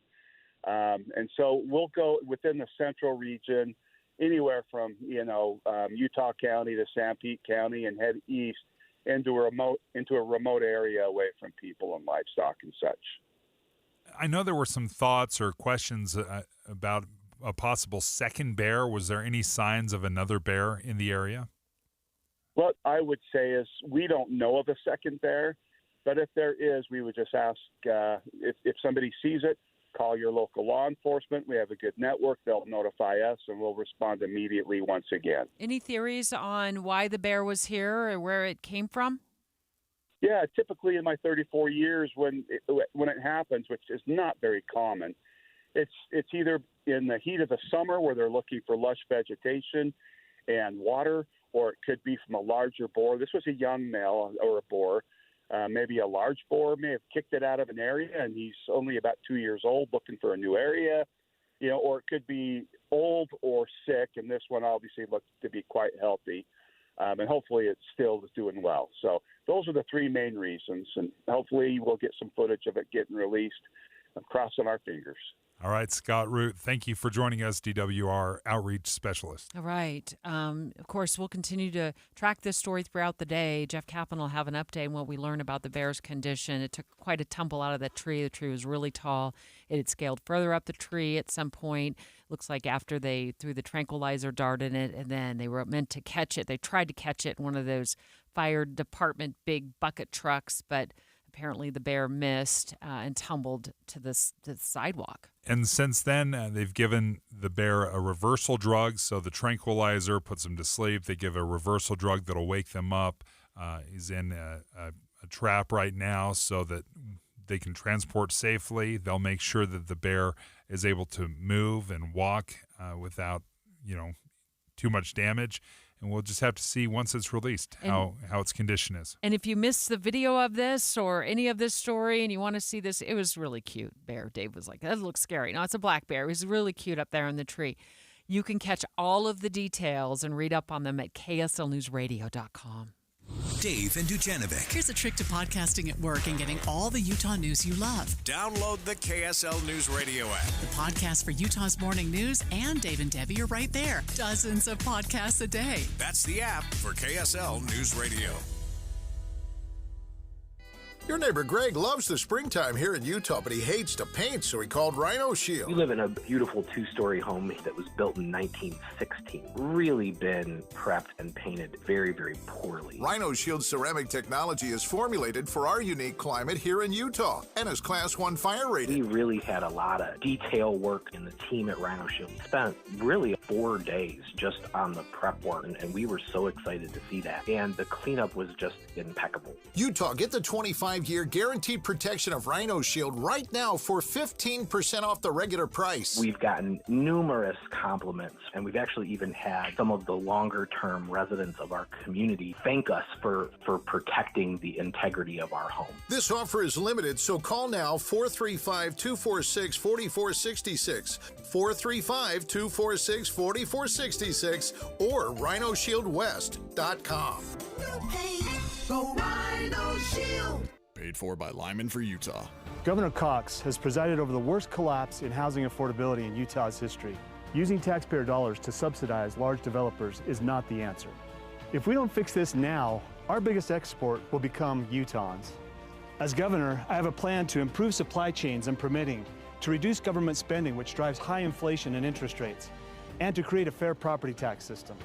I'm Phil Lyman, and I'm running for governor. Phil Lyman for governor. Jake and Nate from Advanced Window Products were in the studio yesterday afternoon, and you guys are back. Why? Hey, we want to extend that offer that we had for your listeners yesterday of $3,000 off 10 or more windows. So those of you that were not able to listen yesterday, we're going to extend that. All you have to do is call today. Get on that schedule, and we're going to give you $3,000 off 10 or more windows. Advanced Window Products is a company that's been doing business for 38 years in Salt Lake City. Your opportunity to get new windows that'll enhance the look of your home, your number one asset, and will cut your energy bills, perhaps most important, right? They do cut your energy bills. Yeah, the energy savings will be significant. Advanced Window Products offers financing as low as $170 a month. They build the windows, they install the windows, and they guarantee them for life. Call now, 801-850-9100, 801-850-9100, advancedwindowsusa.com. Getting help with plumbing repairs is easier than you think. All you have to do is call Any Hour Services or schedule an appointment at anyhourservices.com. No one helps more homeowners than Any Hour Services. This is Derek Miller speaking on business. Utah-based business Thread Wallets redefined minimalist carry goods almost a decade ago. And in 2022, with the brand mission to carry on, Thread expanded its footprint with a nonprofit arm called the Carry On Foundation. Co-founder Colby Bauer joins us with more. At Thread, our slogan is Carry On, which is a nod to the carry accessories that we sell, but it also represents our narrative of continual progression and the ability to overcome adversity. With this in mind, we created our nonprofit called the Carry On Foundation. Our mission at Carry On is to utilize action sports and outdoor recreation to teach youth resilience skills and to promote mental health, to help them develop confidence, competence, connections, and character. The curriculum we developed integrates mental health skills with level-based learning for sports like skateboarding, snowboarding, surfing, and outdoor recreation. And we measure the effectiveness of our programs through level-based goals because we know that increased competence in a physical domain leads to increased confidence. And in time, through practice, this will also help them develop strength of mind and character. For anyone who wants to get involved with Carry On Foundation, we would absolutely love for you to join us. The Carry On Foundation recognizes the demands placed on our youth in today's culture and is here to help teach the mental skills necessary to persevere. To learn more, visit carryon.org. I'm Derek Miller with the Salt Lake Chamber, speaking on business. With the three things you need to know this hour, I'm Dan Bomas. First, that bear that was high up in a tree in Salt Lake City, back on the ground now. State wildlife officers are checking it out. Second, Hunter Biden's ex-wife was on the witness stand at his trial on a firearms charge. And third, the level of the Great Salt Lake has peaked for this year. 81 degrees and sunny right now in Salt Lake City. And back to Dave and Dujanovic on KSL News Radio. Dave and Dujanovic. Dave and Dujanovic. I didn't realize there's going to be this huge bash at the state capitol tonight from 5 to 8 to celebrate Martha Hughes Cannon. They're sending her statue back to Washington, D.C., and we're going to talk to Lieutenant Governor Deidre Henderson about it in just a moment. Because I think if we agree on anything, we agree on this. There needs to be more women in politics, and more women need to step up and run like Martha Hughes Cannon did, become the first. I think she even beat her husband. I think she ran against her husband back in the 1800s and beat him in the race that they were in. And it was a Senate race, wasn't it, Lieutenant Governor? Hi, yeah, Hi. Yes. Yes, she, Martha Hughes Cannon, in 1896, ran against her husband Angus and won. Good. The Salt Lake Tribune called her the better man of the two. Love it. Nickname Maddie. I guess that's what her friends called her, Maddie Cannon. But I'll tell you, you want to talk about quite the standard. She had 4 degrees by the time she was 25. So the credentials were impressive. I think what makes this so special right now, Lieutenant Governor, about this this statue being commissioned and sending it back to D.C.? Well, there are a lot of really special things about this. The first and foremost is Utah played a critical role in the story of women's suffrage in the nation. And that role and that influence has been forgotten about. It's been swept under the rug, and it doesn't really get talked about. So Martha's statue going to Washington represents Utah's role in this broader national movement and our influence in it. Martha was the very first woman in the United States to be elected to a state senate. And this happened 24 years before most women in the country even had the right to vote. That's something in and of itself worth celebrating. I was just looking at these new stats that, we refer to when we talk about women in politics here in the state of Utah. And we have struggled to get women to run for a lot of different reasons, to get them elected. Only 5 Utah women served in Congress since 1896, which is, when statehood, began, and then never elected a woman to serve in the U.S. Senate. How do we get over that barrier? Well, first of all, we have to start seeing it, right? We have to start talking about it. We have to start remembering our history, remembering where we came from, the struggles that people who came before us endured in order for us to be where we are. What I love about sending this statue, and it's 6 years in the making. Wow. We started this project back in 2018. We unveiled her statue in 2020. She was supposed to go to Washington, D.C. to represent our state in the nation's capital in 2020, in time for that celebration of the 100-year anniversary of the 19th Amendment that gave all women the right to vote. But then we had a global pandemic, and so things got set back a little bit. But we've had her here in the Utah Capitol for the past almost 4 years, and it's been incredible to have her here and have people, school groups, members of the public come and see this incredible statue. A local artist, Ben Hammond from American Fork, he sculpted her, to see her. And now everyone who visits the nation's capital, everyone from the United States, from around the world, will be able to see Utah's piece in this broader story of equality, because it is a story of equality. It's a story of human rights, not just women's suffrage, but equal rights and equal suffrage for everyone. That's what Martha represents, and that's what we need to continue to remember. Well, and you also, as I'm talking to you, you've also, made so much progress for women and being an example to women in this state. In your position as Lieutenant Governor, Olene Walker came before you in that position as Lieutenant Governor, and she eventually took over the governor's office at some point. So there's been a lot of success stories with women. I'm so excited about this. 5 to 8 tonight at the state capitol. Are you handing out free food? Is there going to be, face painting going on? What's the celebration going to look like up there? It's going to be a great time. 5 to 7:30. 7:30 is when the official send-off will be, but we're going to have activity booths, food trucks, live music. Wow. It'll be just a great party. Martha will be kind of packaged up on a truck that everybody can see out there, get their picture with her, and then we'll wave goodbye and send her off after the official send-off at 7:30.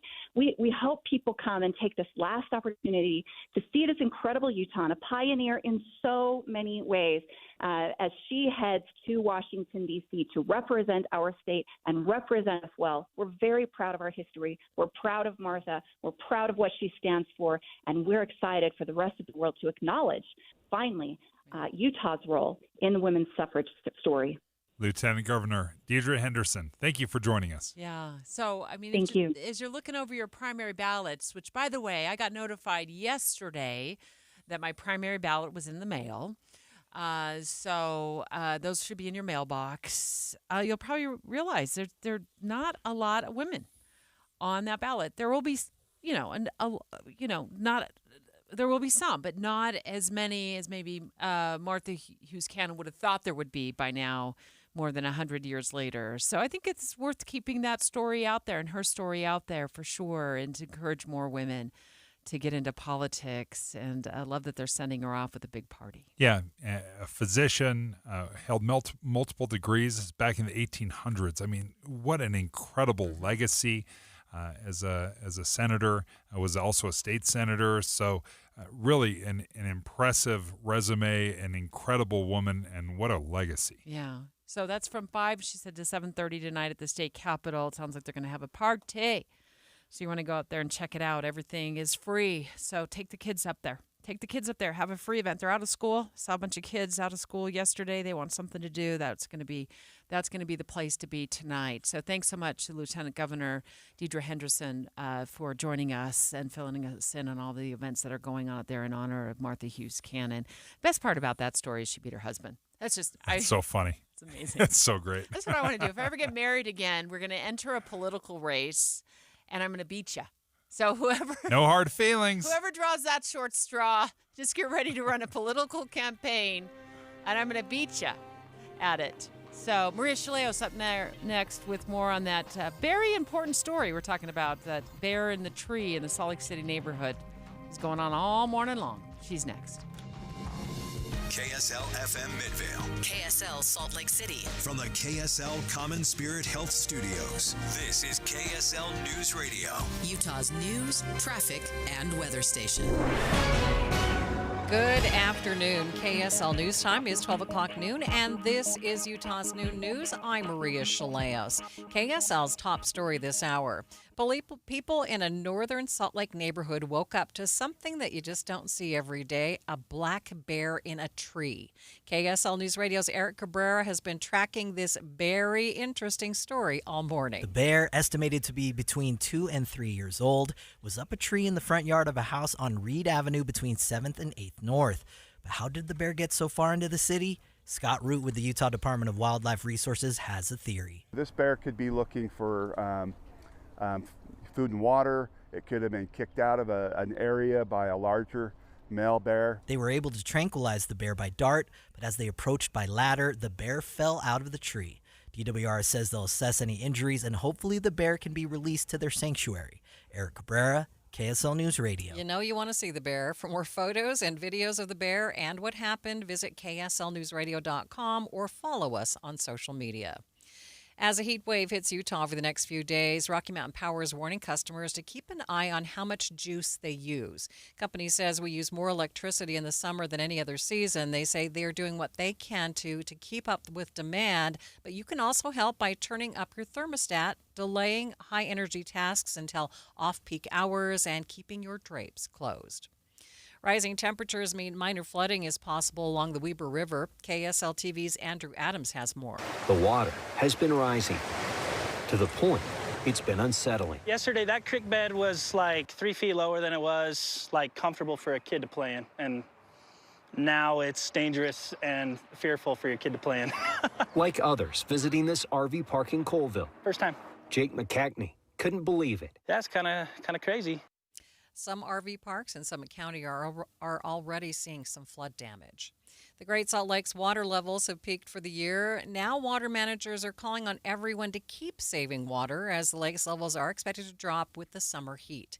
KSL News Radio's Adam Small has the story. This year, the lake went up another 3 feet thanks to the strong winter and spring runoff. But if you look at historical averages, the lake could potentially go back down 2 feet from the summer sun and water diversions. So if we want to limit the damage, Great Salt Lake Deputy Commissioner Tim Davis says it's going to take everyone conserving water, dedicating it to the lake, and delivering it to the lake every year. Today, the Great Salt Lake is at its highest level in 7 years, but it's still 3 feet short of where water managers say it's most healthy. Utah Lake is getting an eco makeover. The Utah Lake Authority is planting over 10,000 native plants along the shore. They're hoping it will be consistent and resilient will bring consistent and resilient wildlife to the area. KSL's top national stories. Hunter Biden's ex-wife of 25 years, Kathleen Buell, on the witness stand today in his Delaware trial. Buell told prosecutors she first found a crack pipe at their home in 2015 and that Hunter was battling addiction on and off during the majority of their marriage. ABC's Terry Moran reports. She said, under questioning by prosecutors, that through all that time he was functioning. He had a career, he was a lawyer, he did other things in business that enabled them to, live a good life, despite the fact that he was dependent on alcohol. She described several times that he was in rehab for alcohol. But it was after the death of his brother, Beau Biden, that the crack came into their lives, broke that marriage up, and he declined to go to rehab. Under cross-examination by the defense, Buell told the court that she never saw Biden use drugs. Biden is accused of lying on a form about his addiction to obtain a firearm. Prosecutors in New York are asking a judge to keep Donald Trump's gag order in place in his hush money criminal case, at least until the former president is sentenced in July. The defense requested the restrictions be lifted following his felony convictions last week, saying that there's nothing to justify continued restrictions on his First Amendment rights now that the trial is over. However, the prosecution says the court has an obligation to protect the integrity of the proceedings, at least through sentencing. Other national stories KSL is following. Despite its recent challenges with its airplane fleet, Boeing's Starliner vessel lifted off this morning. ABC's Gio Benitez has more at the launch at Cape Canaveral. This was a gorgeous launch. It was quite literally a perfect launch. The skies are nice and clear, which is everything you want to look for, and we saw it just sail away. So it is very much on its way right now, and we're told that everything is looking very, very good. The two-person crew on board is heading to the International Space Station and will be in space for about 8 days before coming back to Earth. The Utah Jazz unveiled new jerseys this morning that will be featured over the next 2 seasons. Jerseys are returning to a purple and white mountain theme, similar to jerseys that John Stockton and Karl Malone wore during the late 90s and early 2000s. There's also a black jersey with the mountain theme. You can see photos at kslnewsradio.com. First Look Traffic. Good afternoon, Ricky. Good afternoon, Maria. We've had a rollover accident in Draper, northbound I-15 at 114 South. And even though all traffic on the main flow is open, they've closed the on-ramp. They're getting ready to open it any minute now. But even then, there will be a right lane block to traffic. Ricky Meese in the KSL Traffic Center. KSL News Time, 12:05. KSL in the palm of your hand. When the app came out, I knew that I could stream the radio station directly through there. I just checked there to see if there's anything pertinent. I regularly use the KSL app. Get the app for KSL News Radio. The fight to defeat the swamp, defend our constitutional liberties, and put America first starts in Utah with conservative outsider Trent Staggs. As mayor of Riverton, Staggs stood up to Rhino Mitt Romney, fought against unconstitutional government COVID lockdowns and mandates, and Staggs was the first candidate to endorse President Donald Trump. Now, conservative Trent Staggs will continue to defend our conservative values by taking the fight to Washington, D.C. and defeating the swamp. In Congress, Staggs will partner with fellow conservative Rand Paul to protect our constitutional liberties, end taxpayer-funded handouts to Ukraine, secure our border, and deport illegal aliens. That's why Trent Staggs has earned President Trump and Senator Rand Paul's complete and total endorsement. A proven conservative, taking the fight to the Washington swamp. Trent Staggs for U.S. Senate. Protect Freedom PAC paid for and is responsible for the content of this advertising. Not authorized by any candidate or candidates committee. www.protectfreedompac.com. Did you know 96% of Americans lose an average of $111,000 in Social Security income. And it's because they claim their benefits at the wrong time. Don't lose $111,000 in Social Security income that's rightfully yours. Learn how you could wring every nickel out of your benefits on Retirement Solutions Radio this Saturday afternoon at 3 o'clock, right here on KSL, News Radio 1027. Good morning. I'm the 25% off window company. 25% off? It's our biggest discount ever. So what happened to the 40% off you were offering a couple months ago? Well, nothing. It's baloney. Hi, this is Kathy. The Doug of Window World. When you hear those things, you know you've entered the baloney zone. Resist the force of the baloney zone. Call today. 281-8111. Window World. Simply the best for less. and that's no baloney. Magic is coming to Dave's Bernina in Provo and St. George. The all-new top-of-the-line Bernina 990. Come in for an amazing special pre-order offer. Save big on trade-ins and demo machines while they last. Thank you for joining us for Utah's New News, recapping our top local story. A black bear found in a tree in Salt Lake City this morning has been tranquilized. The bear is being assessed for injuries and will then be taken to a wildlife sanctuary. KSL News Time, 12:08. We do have breaking news. 2 missionaries for the Church of Jesus Christ of Latter-day Saints, including one from Utah, have died in a car crash in North Dakota. The church confirmed 20-year-olds Elder Robert Tommy Gardner from Riverton and Elder Jacob Aaron Kessler from Ely, Nevada, died in a crash yesterday. They say the missionaries' car struck a semi-truck, which had stopped in the road because of an accident. Your Dominion Energy bill will be coming in the mail under a new name. KSL News Radio's Josue Sanchez has details. Dominion Energy supplies natural gas to roughly 90% of Utah. Now it will be operating under a new name, Enbridge Gas. The Canada-based company just finalized its purchase of Dominion Energy, but executives assure customers one of the only notable changes will be the name. Executive Vice President Michelle Harridan says they made a commitment to the safe delivery of reliable and affordable natural gas to residents and businesses. Enbridge says the rates customers pay will not change. What will change is Enbridge Gas eventually replacing Dominion Energy's name and logo on all branding materials by 2025. Josue Sanchez, KSL News Radio. Several people spoke out at a Salt Lake City Council meeting against a proposal to raise the pay for the city mayor and the council. Several complaints were shared with KSL TV. I don't understand how the employees can get such a lower pay raise and the mayor's asking for 26%. That 26% raise would add $44,000 to the mayor's salary. It'll be easier to build accessory dwelling units in Salt Lake City. KSL News Radio's Michael Commit reports. These tiny apartments are being used across the western states as a way to combat the housing issue. And KSL.com says the Salt Lake City Council unanimously passed an ordinance change. Now, ADUs can be built on lots that have a minimum of 7,000 square feet. Beforehand, the minimum was 12,000 feet. KSL News Time, 12:09. Traffic and weather together. It's brought to you by Sinclair's Dino Pay app. Save up to 20 cents per gallon. You had an accident earlier, Ricky. Yeah, it's a rollover crash, a big white box truck. It rolled onto its side on northbound I-15 in Draper at about 114th South. Now, all lanes of the freeway are open, and even though crews are still working to clean up the crash, they've opened up the on-ramp to northbound I-15 at 114th South. However, near the top of the ramp, there is only one left lane of traffic open. Everybody has to merge to get through, and the backups have cleared. Now, our side streets, we've had some other issues. A possible report of an accident at 4th North and 900 West. We also have a crash on Pioneer Road. That's 2700 West at 1700 South. And a crash in South Salt Lake at 33rd South, 1200 West. Need a perfect event venue? There's a place. This is the place, Heritage Park. Ideal for weddings, events, featuring 11 venues, beautiful grounds, affordability for any celebration. Call or visit thisistheplace.org. Ricky Meese in the KSL Traffic Center.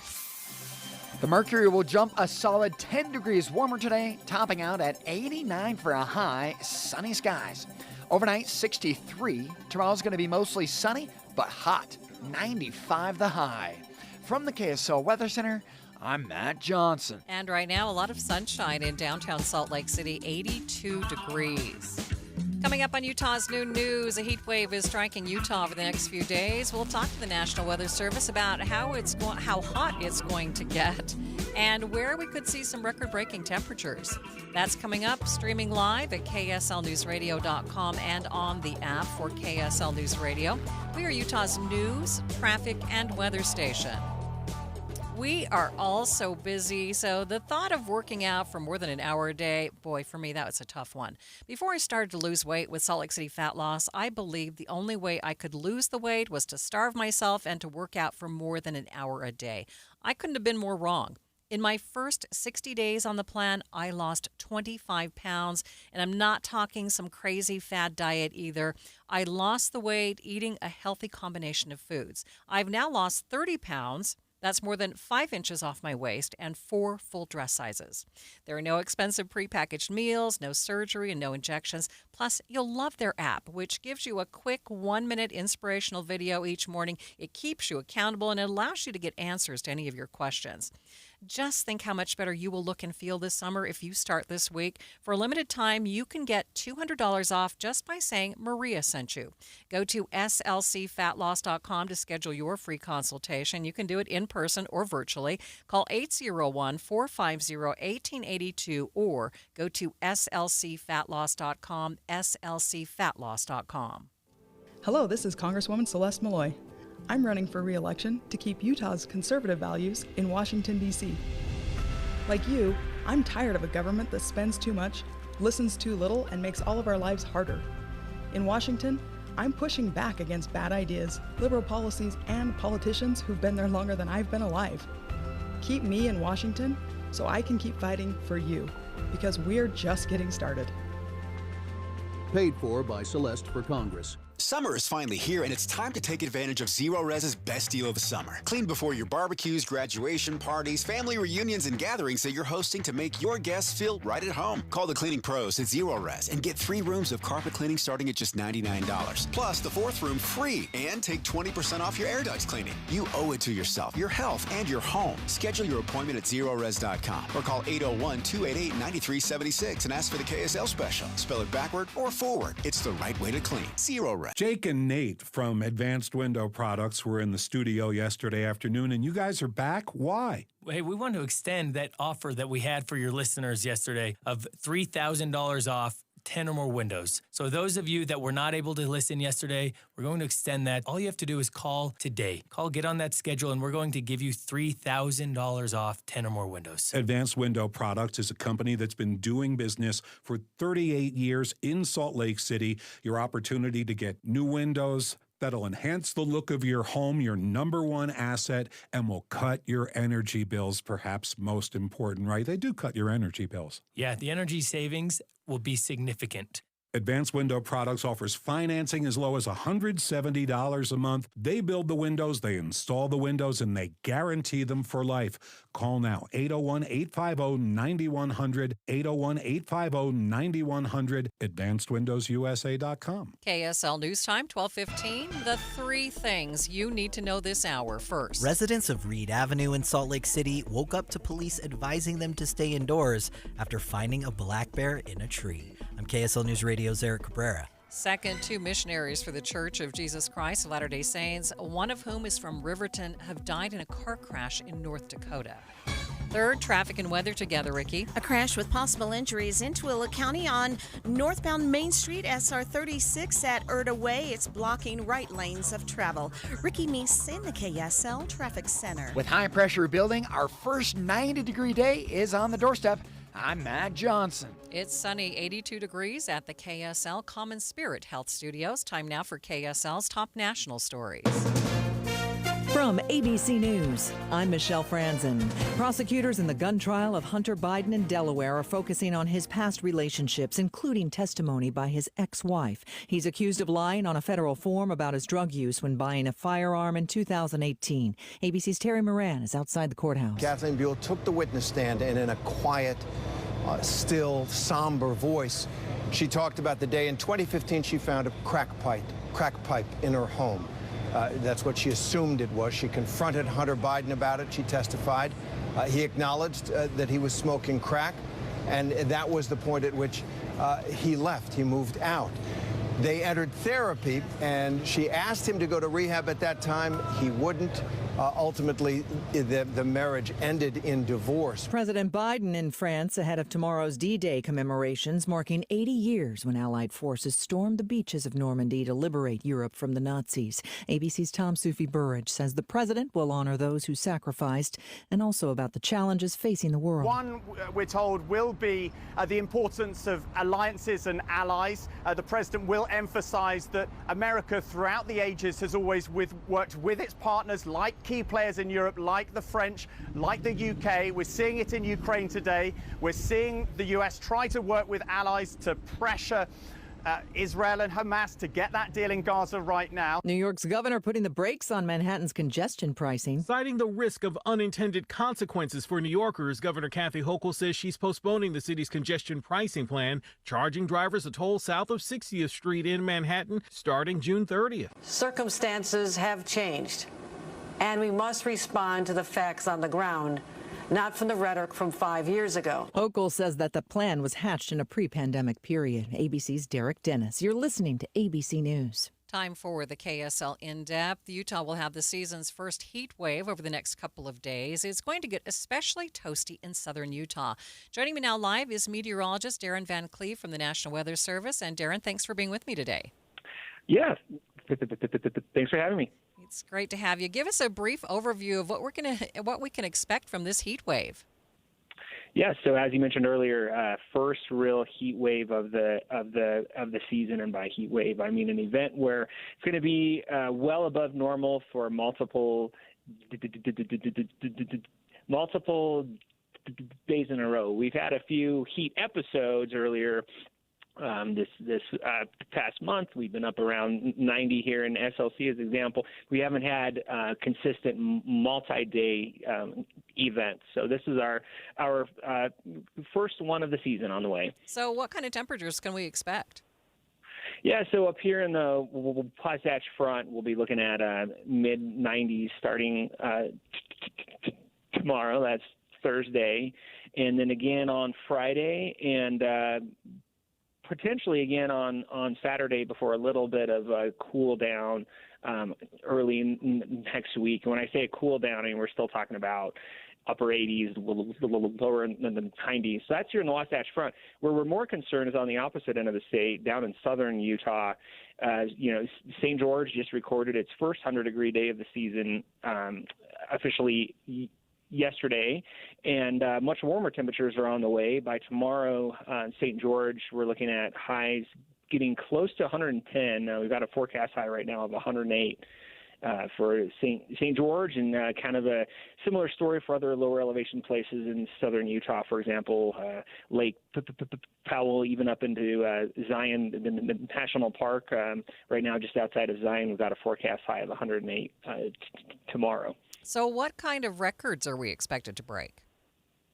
Yeah, so we don't have as many official records in St. George because our volunteer weather observing records there don't have as consistent of a history, unfortunately, as we have at some other locations. So we can still express if it's well outside of what's happened or a record compared to that site's records, but they don't give us a completely consistent picture over time. But what I can tell you, I mentioned earlier that they just made it to 100 degrees for the first time yesterday. That's right in line with average. However, our forecast high that we have of 108 there coming up tomorrow, that normally doesn't start until the 4th of July. Oh, wow. So that just gives you an idea.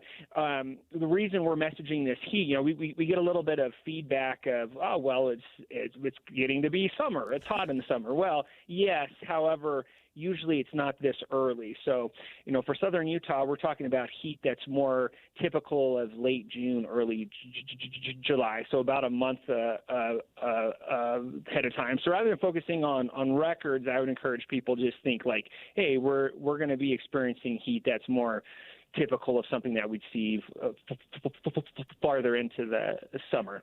Darren, appreciate your time. Thanks so much for joining me. Sure thing. Live on the KSL Newsline, that is meteorologist Darren Van Cleve from the National Weather Service. Traffic and weather together. It's brought to you by Sinclair's DinoPay app. Save up to 20 cents per gallon. Here's Ricky Meese. Crews in Draper still working on this rollover crash northbound I-15 at 114 South. Traffic on the main flow is getting by, but the top of the on-ramp has a right lane blocked. We also have a crash in Erta blocking traffic. This is in Tooele County northbound SR 36 Main Street at Erta Way. Right lanes blocked there. A crash in South Salt Lake at 33rd South 12th West. One at 1700 South Pioneer Road. That's 2700 West. And UDOT now saying there's an accident in Davis County. This is southbound Main Street at Gentile Street in Layton. Fill up your bucket list in Box Elder County. History, recreation, and wildlife. And excellent dining and shopping await you. Learn more at visitboxeldercounty.com. Sponsored by the Utah Office of Tourism. Ricky Meese in the KSL Traffic Center. KSL 7-8 forecast has a 4-day stretch of 90s. We'll fall short of that mark today. Sunny skies, 89. But don't be surprised if someone along the Wasatch notches a 90. 95 tomorrow, mostly sunny skies. You can't escape it. It's going to feel hot. Friday, chance for afternoon scattered storms, 95.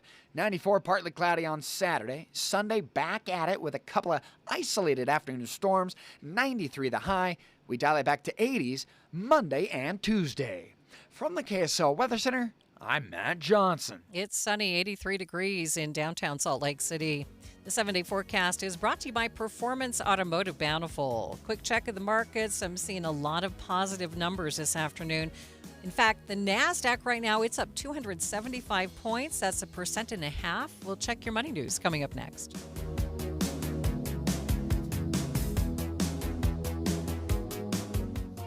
I'm John Curtis. As a small businessman, I built gun ranges to help our law enforcement and our military.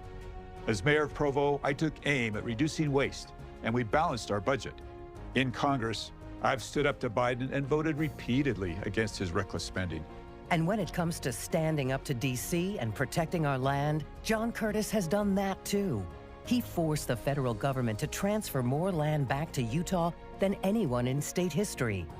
I'll never let D.C. bureaucrats or outsiders tell us how to manage our land. And John Curtis is the only candidate China has threatened to arrest because John stands up to the communist aggression. And Curtis is fighting to secure our border and stop the cartel's deadly flow of drugs in our country. I will always stand up for America and Utah.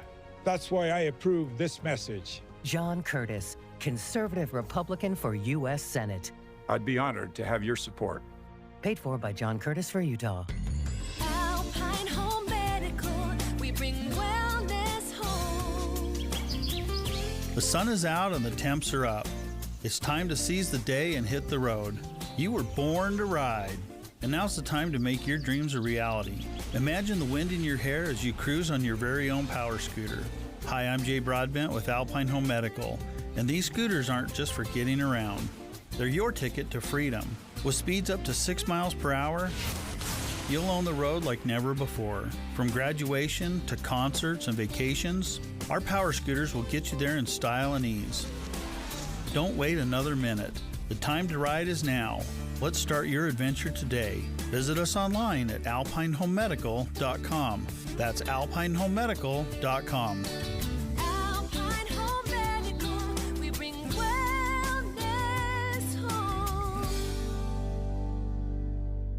Have you ever thought about what it would be like to sleep under the most magnificent blanket of stars? Picnic in the middle of gorgeous Red Rock, watching Tony Award-winning plays in a grand outdoor theater. Have you ever hiked through a legendary twisted forest, gazing from spectacular cliffside vistas, overlooking miles and miles of lush forested meadows? Or you should enjoy great museums, galleries, shops, or great dining, all in a special place, combining beauty and all the fun you can imagine. Put the you back in Utah, in Cedar City, Bryan Head, packed full of things you love.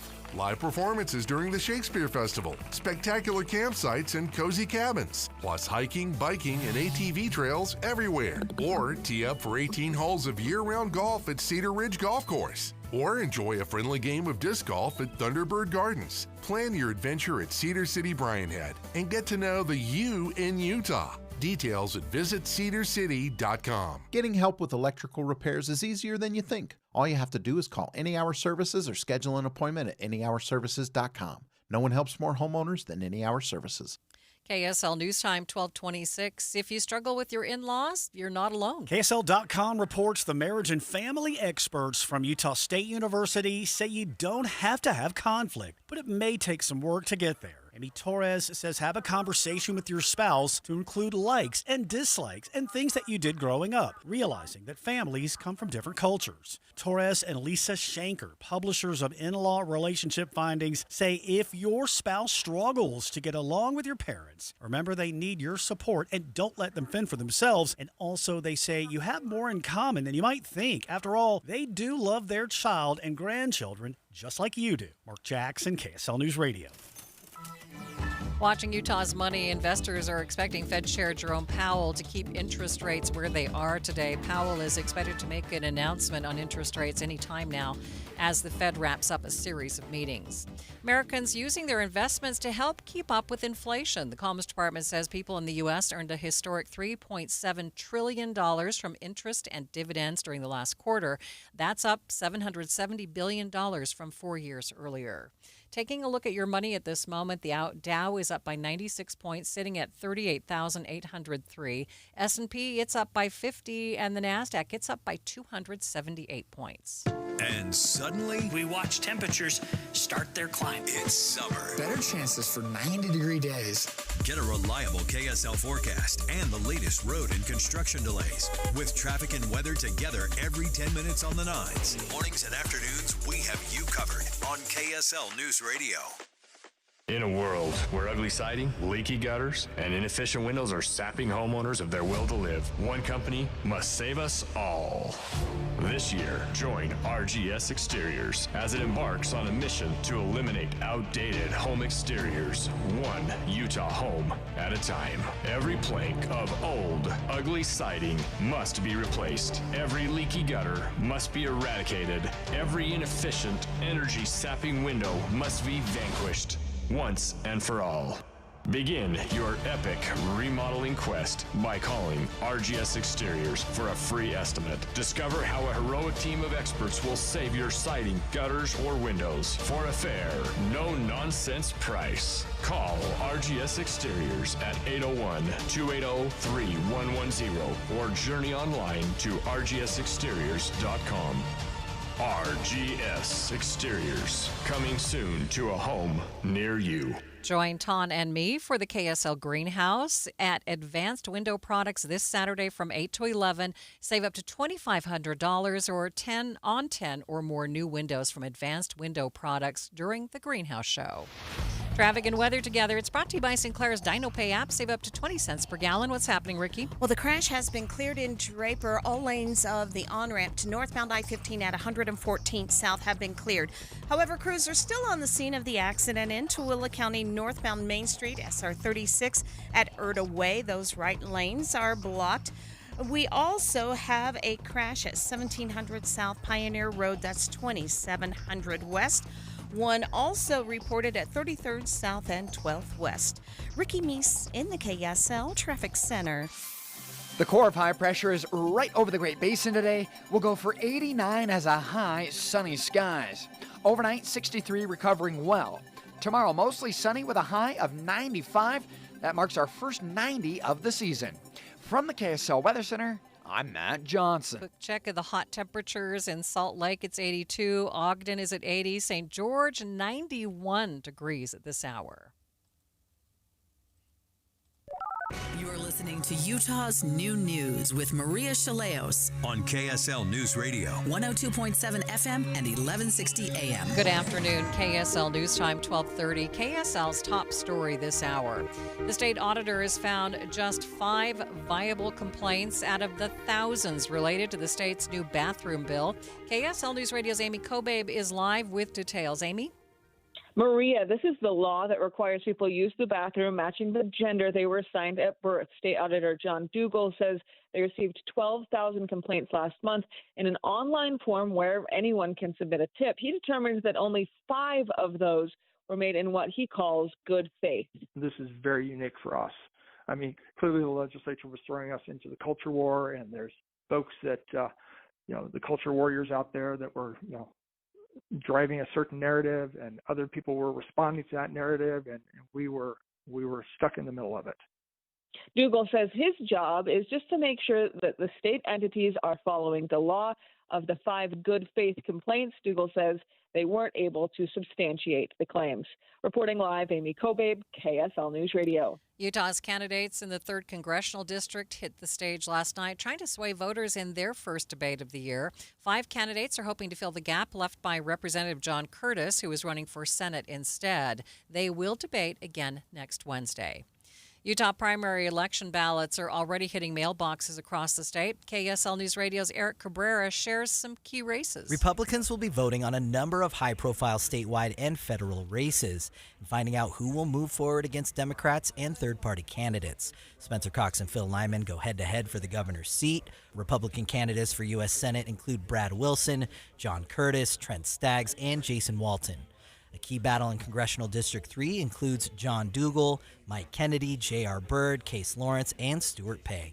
Democrats don't have statewide primaries, but do have countywide and local races. Depending on where you live, you'll see some state legislative and school board races as well. Eric Cabrera, KSL News Radio. Ballots will be mailed out until June 18th. Anyone who doesn't get one by then is encouraged to contact the local county clerk's office. Anyone planning to vote by mail must fill out and postmark their ballots by the 24th or leave it in any official ballot drop box through 8 p.m. on Election Day, June 25th. KSL's top national stories. President Biden is facing backlash after issuing an executive order preventing migrants who have entered the U.S. illegally from seeking asylum when crossing between customs checkpoints. ABC's Jim Ryan is in Texas with more. At Catholic Charities in McAllen, Sister Norma Pimental bristles at the thought of migrant families being denied a chance to apply for asylum in the U.S. They're people, families who are fleeing violence, who are fleeing persecution. From the right, Republican Congresswoman Monica De La Cruz says the president didn't just wait until the 11th hour to address immigration. He's waiting to the 12th hour. It's still just simply unacceptable. And the ACLU may challenge the executive action in court. Jim Ryan, ABC News, Dallas. Arizona lawmakers are taking immigration policy into their own hands. The state passed what lawmakers there are calling the Secure the Border Act. It makes it a state crime to enter Arizona from Mexico without going through a port of entry. Arizona House Speaker Ben Toma tells our sister station KTAR he isn't worried that anyone will use the policy to violate the Constitution. Just seeing someone of a different color driving through Phoenix or that doesn't speak English, that would make no sense whatsoever. There's no way you could get the probable cause. Voters will have the final say when the act appears on their ballots in November. Other national stories KSL is following. New York's governor is slamming the brakes on congestion pricing in New York City just weeks before it was supposed to take effect. Governor Kathy Hochul says at a time when people are dealing with increased financial stress because of inflation and the high cost of living, now is not the time to implement tolls for vehicles entering Lower Manhattan. My focus must be on putting more money back in people's pockets. And that's why I must stand up for them and say no to implementing the congestion pricing toll at this time. Sources tell ABC News concerns about how voters would react in an election year are also a consideration.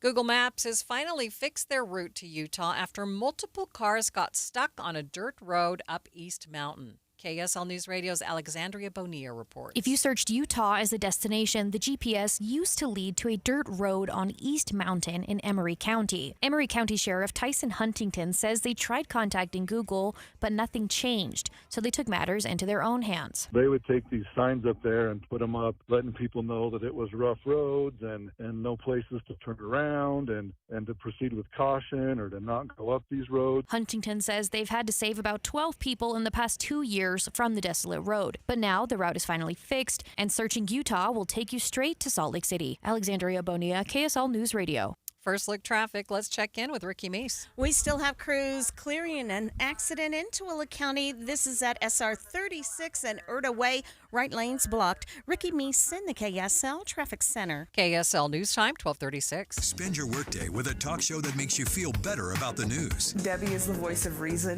and Dave reminds me of my little brother. Well-spoken, and they're a great team together. Dave and Debbie, live from 9 to noon, or podcast the show on the app for KSL News Radio. Hi, Doug Wright, and it's the time of year when we're all catching up, getting the yard ready to go. We've got kids' games we're attending, graduations, birthdays, just around the corner, all of these things. When you're planning a special event or any event that you want to feel very, very good and special about, the place to go to satiate the appetite and to celebrate all those great events, it's Ruth's Chris Steakhouse. The best food you have ever had is waiting for you at both locations. There's Hotel Park City. They have such a great ambiance, and the view out the window is incredible. You want to get up into the mountains? It's Ruth's Chris Steakhouse, Hotel Park City. But all of the great things that are happening in the heart of downtown Salt Lake City, 275 Southwest Temple, Ruth's Chris Steakhouse. They're going to a ball game, going to a movie, a concert. Yeah, it works up an appetite, doesn't it? Whatever the special occasion, or no special occasion at all, go to Ruth's Chris Steakhouse. Ooh, ma. What was that? That is business phone bliss with the Ooma Cloud Phone System. It handles all our voice, video, and messaging needs. You sound very... Calm? I am. Ooma has everything I need to run my business more efficiently, like virtual receptionist, call routing, and video conferencing. And it starts at just $19.95 per month per user, plus taxes and fees. Ooma. Nice. Find your business calm at ooma.com/radio. Spencer Cox. Time magazine said he was not afraid to be woke. Spencer Cox was caught on video telling students his pronouns. Should he be talking this way to our children? Cox vetoed a ban on boys and girls sports in the state of Utah. Spencer Cox. Too woke to protect our children. Learn more at removecox.com. Removecox.com. Paid for by Remove Cox. This advertisement is not authorized by any candidate or candidates committee. Thank you for joining us for Utah's Noon News. Recapping our top story this hour, Utah's state auditor says out of the 12,000 complaints that they've gotten about the new bathroom bill, only 5 were made in good faith, and still they weren't able to substantiate those claims. KSL News Time, 12:38. Zion National Park will begin rerouting larger vehicles away from the park's eastern entrance in 2026.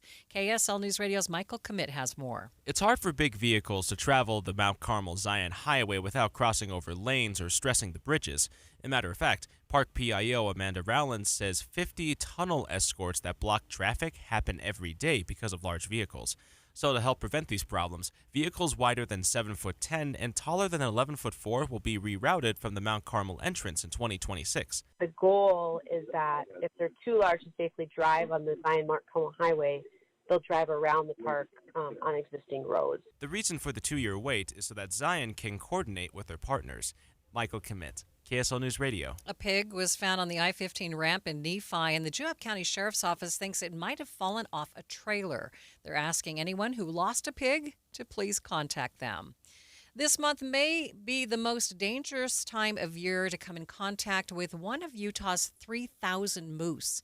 KSL News Radio's Heather Peterson reports. As the weather heats up and more people are getting outdoors, Utah's Division of Wildlife Resources warns moose may be more aggressive right now. June is actually also the time for moose in particular when they are having calves, they're having babies.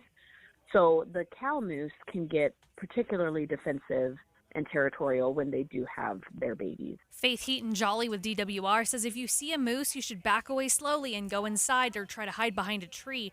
They also ask you to report it if you see a moose at lower elevations or in urban areas so they can relocate it for everyone's safety. Heather Peterson, KSL News Radio. And Utah's vets say they are seeing a big uptick in the number of dogs hurt by foxtails. Foxtails are dangerous seeds of wild grasses. Those seeds are drying out and spreading on trails and other wild areas. If your dog is licking excessively, especially in its paws, it may have a foxtail. Those can work their way up into the legs of dogs, requiring surgery. Dogs with curly fur, like doodles, need to get a poodle cut where the hair is shaved from the feet up to the ankles.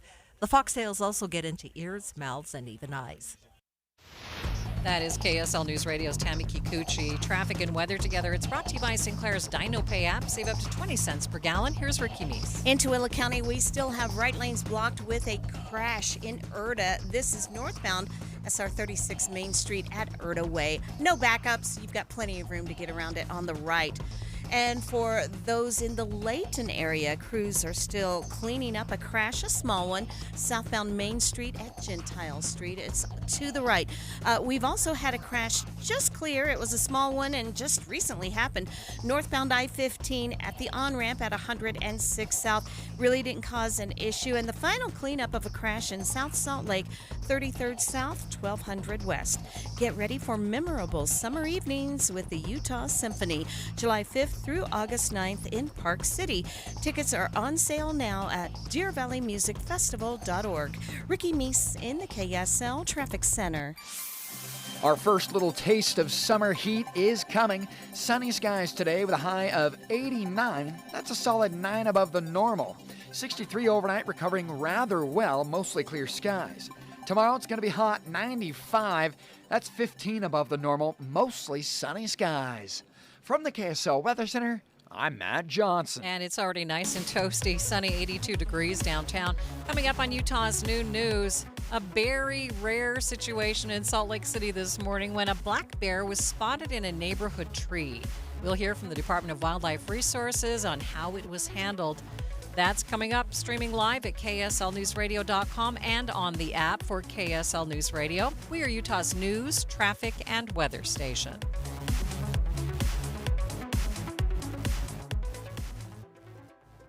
My wife and I always loved doing everything together. Jiu-jitsu, kayaking, and intimacy was always on point. It was around my early 30s when I noticed a downward trend. Watching a lot of TV, putting on weight, and just full of self-doubt. I had tried another men's clinic with disappointing results. It's the personalized treatment I receive at Revive Men's Health that has been the complete game changer for me. I've got my energy and motivation back, I'm feeling stronger than I did in my 20s, and it made me a much better husband to my wife. I'm Eric Ramos, healthcare provider at Revive Men's Health. If you are always feeling tired or moody, have a difficult time sleeping, or decreased libido, you may be suffering from low testosterone. Book your free T-check and exam at Revive Men's Health, Salt Lake City. Call 801-263-7777. That's 801-263-7777. Or visit ReviveMen'sHealth.com. This is the story of the one. As a maintenance engineer, he hears things differently. To the untrained ear, everything on his shop floor might sound fine, but he can hear gears grinding or a belt slipping. So he steps in to fix the problem at hand before it gets out of hand. And he knows Grainger's got the right product he needs to get the job done, which is music to his ears. Call, click Grainger.com, or just stop by. Grainger, for the ones who get it done. Free! Who doesn't love free? With MyLowe's Rewards, you get the member-only treatment that's actually worth it. Enjoy free member gifts you'll love. And once you reach Silver Key status, you can get free standard shipping. Because Lowe's knows nothing feels better than free. Learn more about our new loyalty program at Lowe's.com/MyLowe's Rewards today. Program subject to terms and conditions. See Lowe's.com/terms for details. Member gifts may be subject to additional terms and restrictions. See Lowe's.com/shipping terms for details. Subject to change. Les Olson IT has the office technology you need to take your business to the next level. Protect your business with state-of-the-art security cameras, sensors, alarms, and access control protocols. Get peace of mind with cybersecurity from our elite IT services team.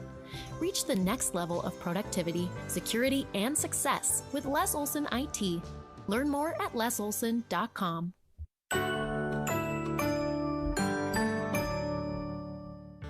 Debbie Myler, wife of Attorney General candidate Frank Myler. Several years ago, Frank and I formed Beauty from Ashes, a nonprofit that helps bring gospel solutions to those in abusive marriages. We use the courts to protect the most vulnerable. We have to have an Attorney General like Frank who cares about and works to provide the legal help people need. Vote Frank Myler for Utah Attorney General. This is Frank Myler, and I approve this ad. Paid for by the Committee to Elect Frank Myler Attorney General. KSL News Time 1246. The three things you need to know this hour. First, the state auditor's office says they found just 5 complaints they think were made in good faith out of thousands made against the new bathroom law in Utah. I'm KSL News Radio's Amy Kobabe. Second, the Great Salt Lake's water levels have peaked for the year. Now the lake's levels are expected to drop with the summer heat. Third, traffic and weather together, Ricky. Tooele County drivers, that right lane is still blocked on SR 36 Main Street at Erda Way. No big delays in the area, but something to watch for. Valley Freeway traffic delay-free and no problems. Ricky Meese in the KSL Traffic Center. Summer's first heat wave is moving in. I'm Matt Johnson. It's 82 degrees at the KSL Common Spirit Health Studios. Time now for KSL's top national story. ABC News, I'm Michelle Franzen. Results from yesterday's primary races across 4 states and the District of Columbia, signaling voter frustration over presidential candidates. ABC's Brittany Shepard has more. It's clear from Tuesday's results that segments of both parties are eager for something else beside Biden or Trump. In New Mexico, for instance, 15% of Republicans turned away from Trump, supporting instead an uncommitted option or several candidates who have long been out of the race, like Nikki Haley, Chris Christie, or Vivek Ramaswamy. Tuesday night's elections were the first since Trump's guilty verdict in Manhattan. In Lebanon, authorities say a gunman is in custody and 5 others arrested after gunfire rang out near the U.S. Embassy entrance overnight. The White House says no one was injured. American Amanda Knox losing her battle to overturn a 16-year-old guilty charge of slander in Italy for falsely accusing a bar owner in the murder of Knox's British roommate in 2007. Knox was later exonerated of that murder. This is ABC News. Time for the KSL In-Depth. The black bear wandered into a Salt Lake City neighborhood this morning and climbed all the way up a tree. After attempts to tranquilize it, the bear fell, but Scott Root from the Division of Wildlife Resources joined Dave and Dujanovic earlier to say that the bear is most likely going to be fine. It did fall, and unfortunately, it did have some branches help break the fall. And bears are pretty tough, so we're optimistic. We've placed it into a culvert trap, kind of a cylinder, if you don't mind me saying that. And we gave it an ear tag, and we've given it the reversal drug, and they are on their way to release it in central Utah, away from people, campsites, all that type of thing. But we will definitely evaluate it to make sure it can walk normally and everything, because we always worry about those things. Root says the bear is going to be relocated right back to the hills, but not in the Salt Lake area. A lot of the hills around Salt Lake are very dry grass, and it's not ideal bear habitat. And so we'll go within the central region, anywhere from Utah County to Sanpete County, and head east into a remote area away from people and livestock and such. I know there were some thoughts or questions about a possible second bear. Was there any signs of another bear in the area?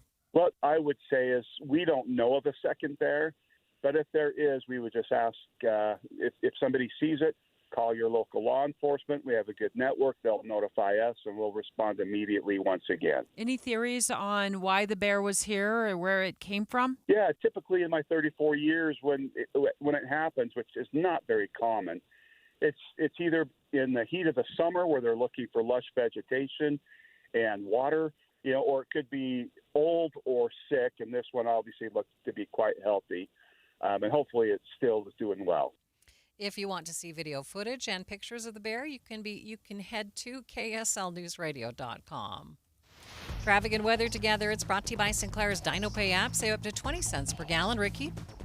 Well, for Tooele County drivers, crews are still on the scene of this accident. It's in the final cleanup stages northbound Main Street SR 36 at Erda Way, blocking a right lane of traffic. And we still have the cleanup of a crash at 33rd South and 12th West. But the accident that we had in Layton, Main Street and Gentile Street, has cleared. Fall in love with Five All's Restaurant, a Salt Lake original. 5-star dining and unique charm. Make your memories last at Five All's. For any occasion, including Father's Day, visit fivealls.com. Ricky Meese in the KSL Traffic Center.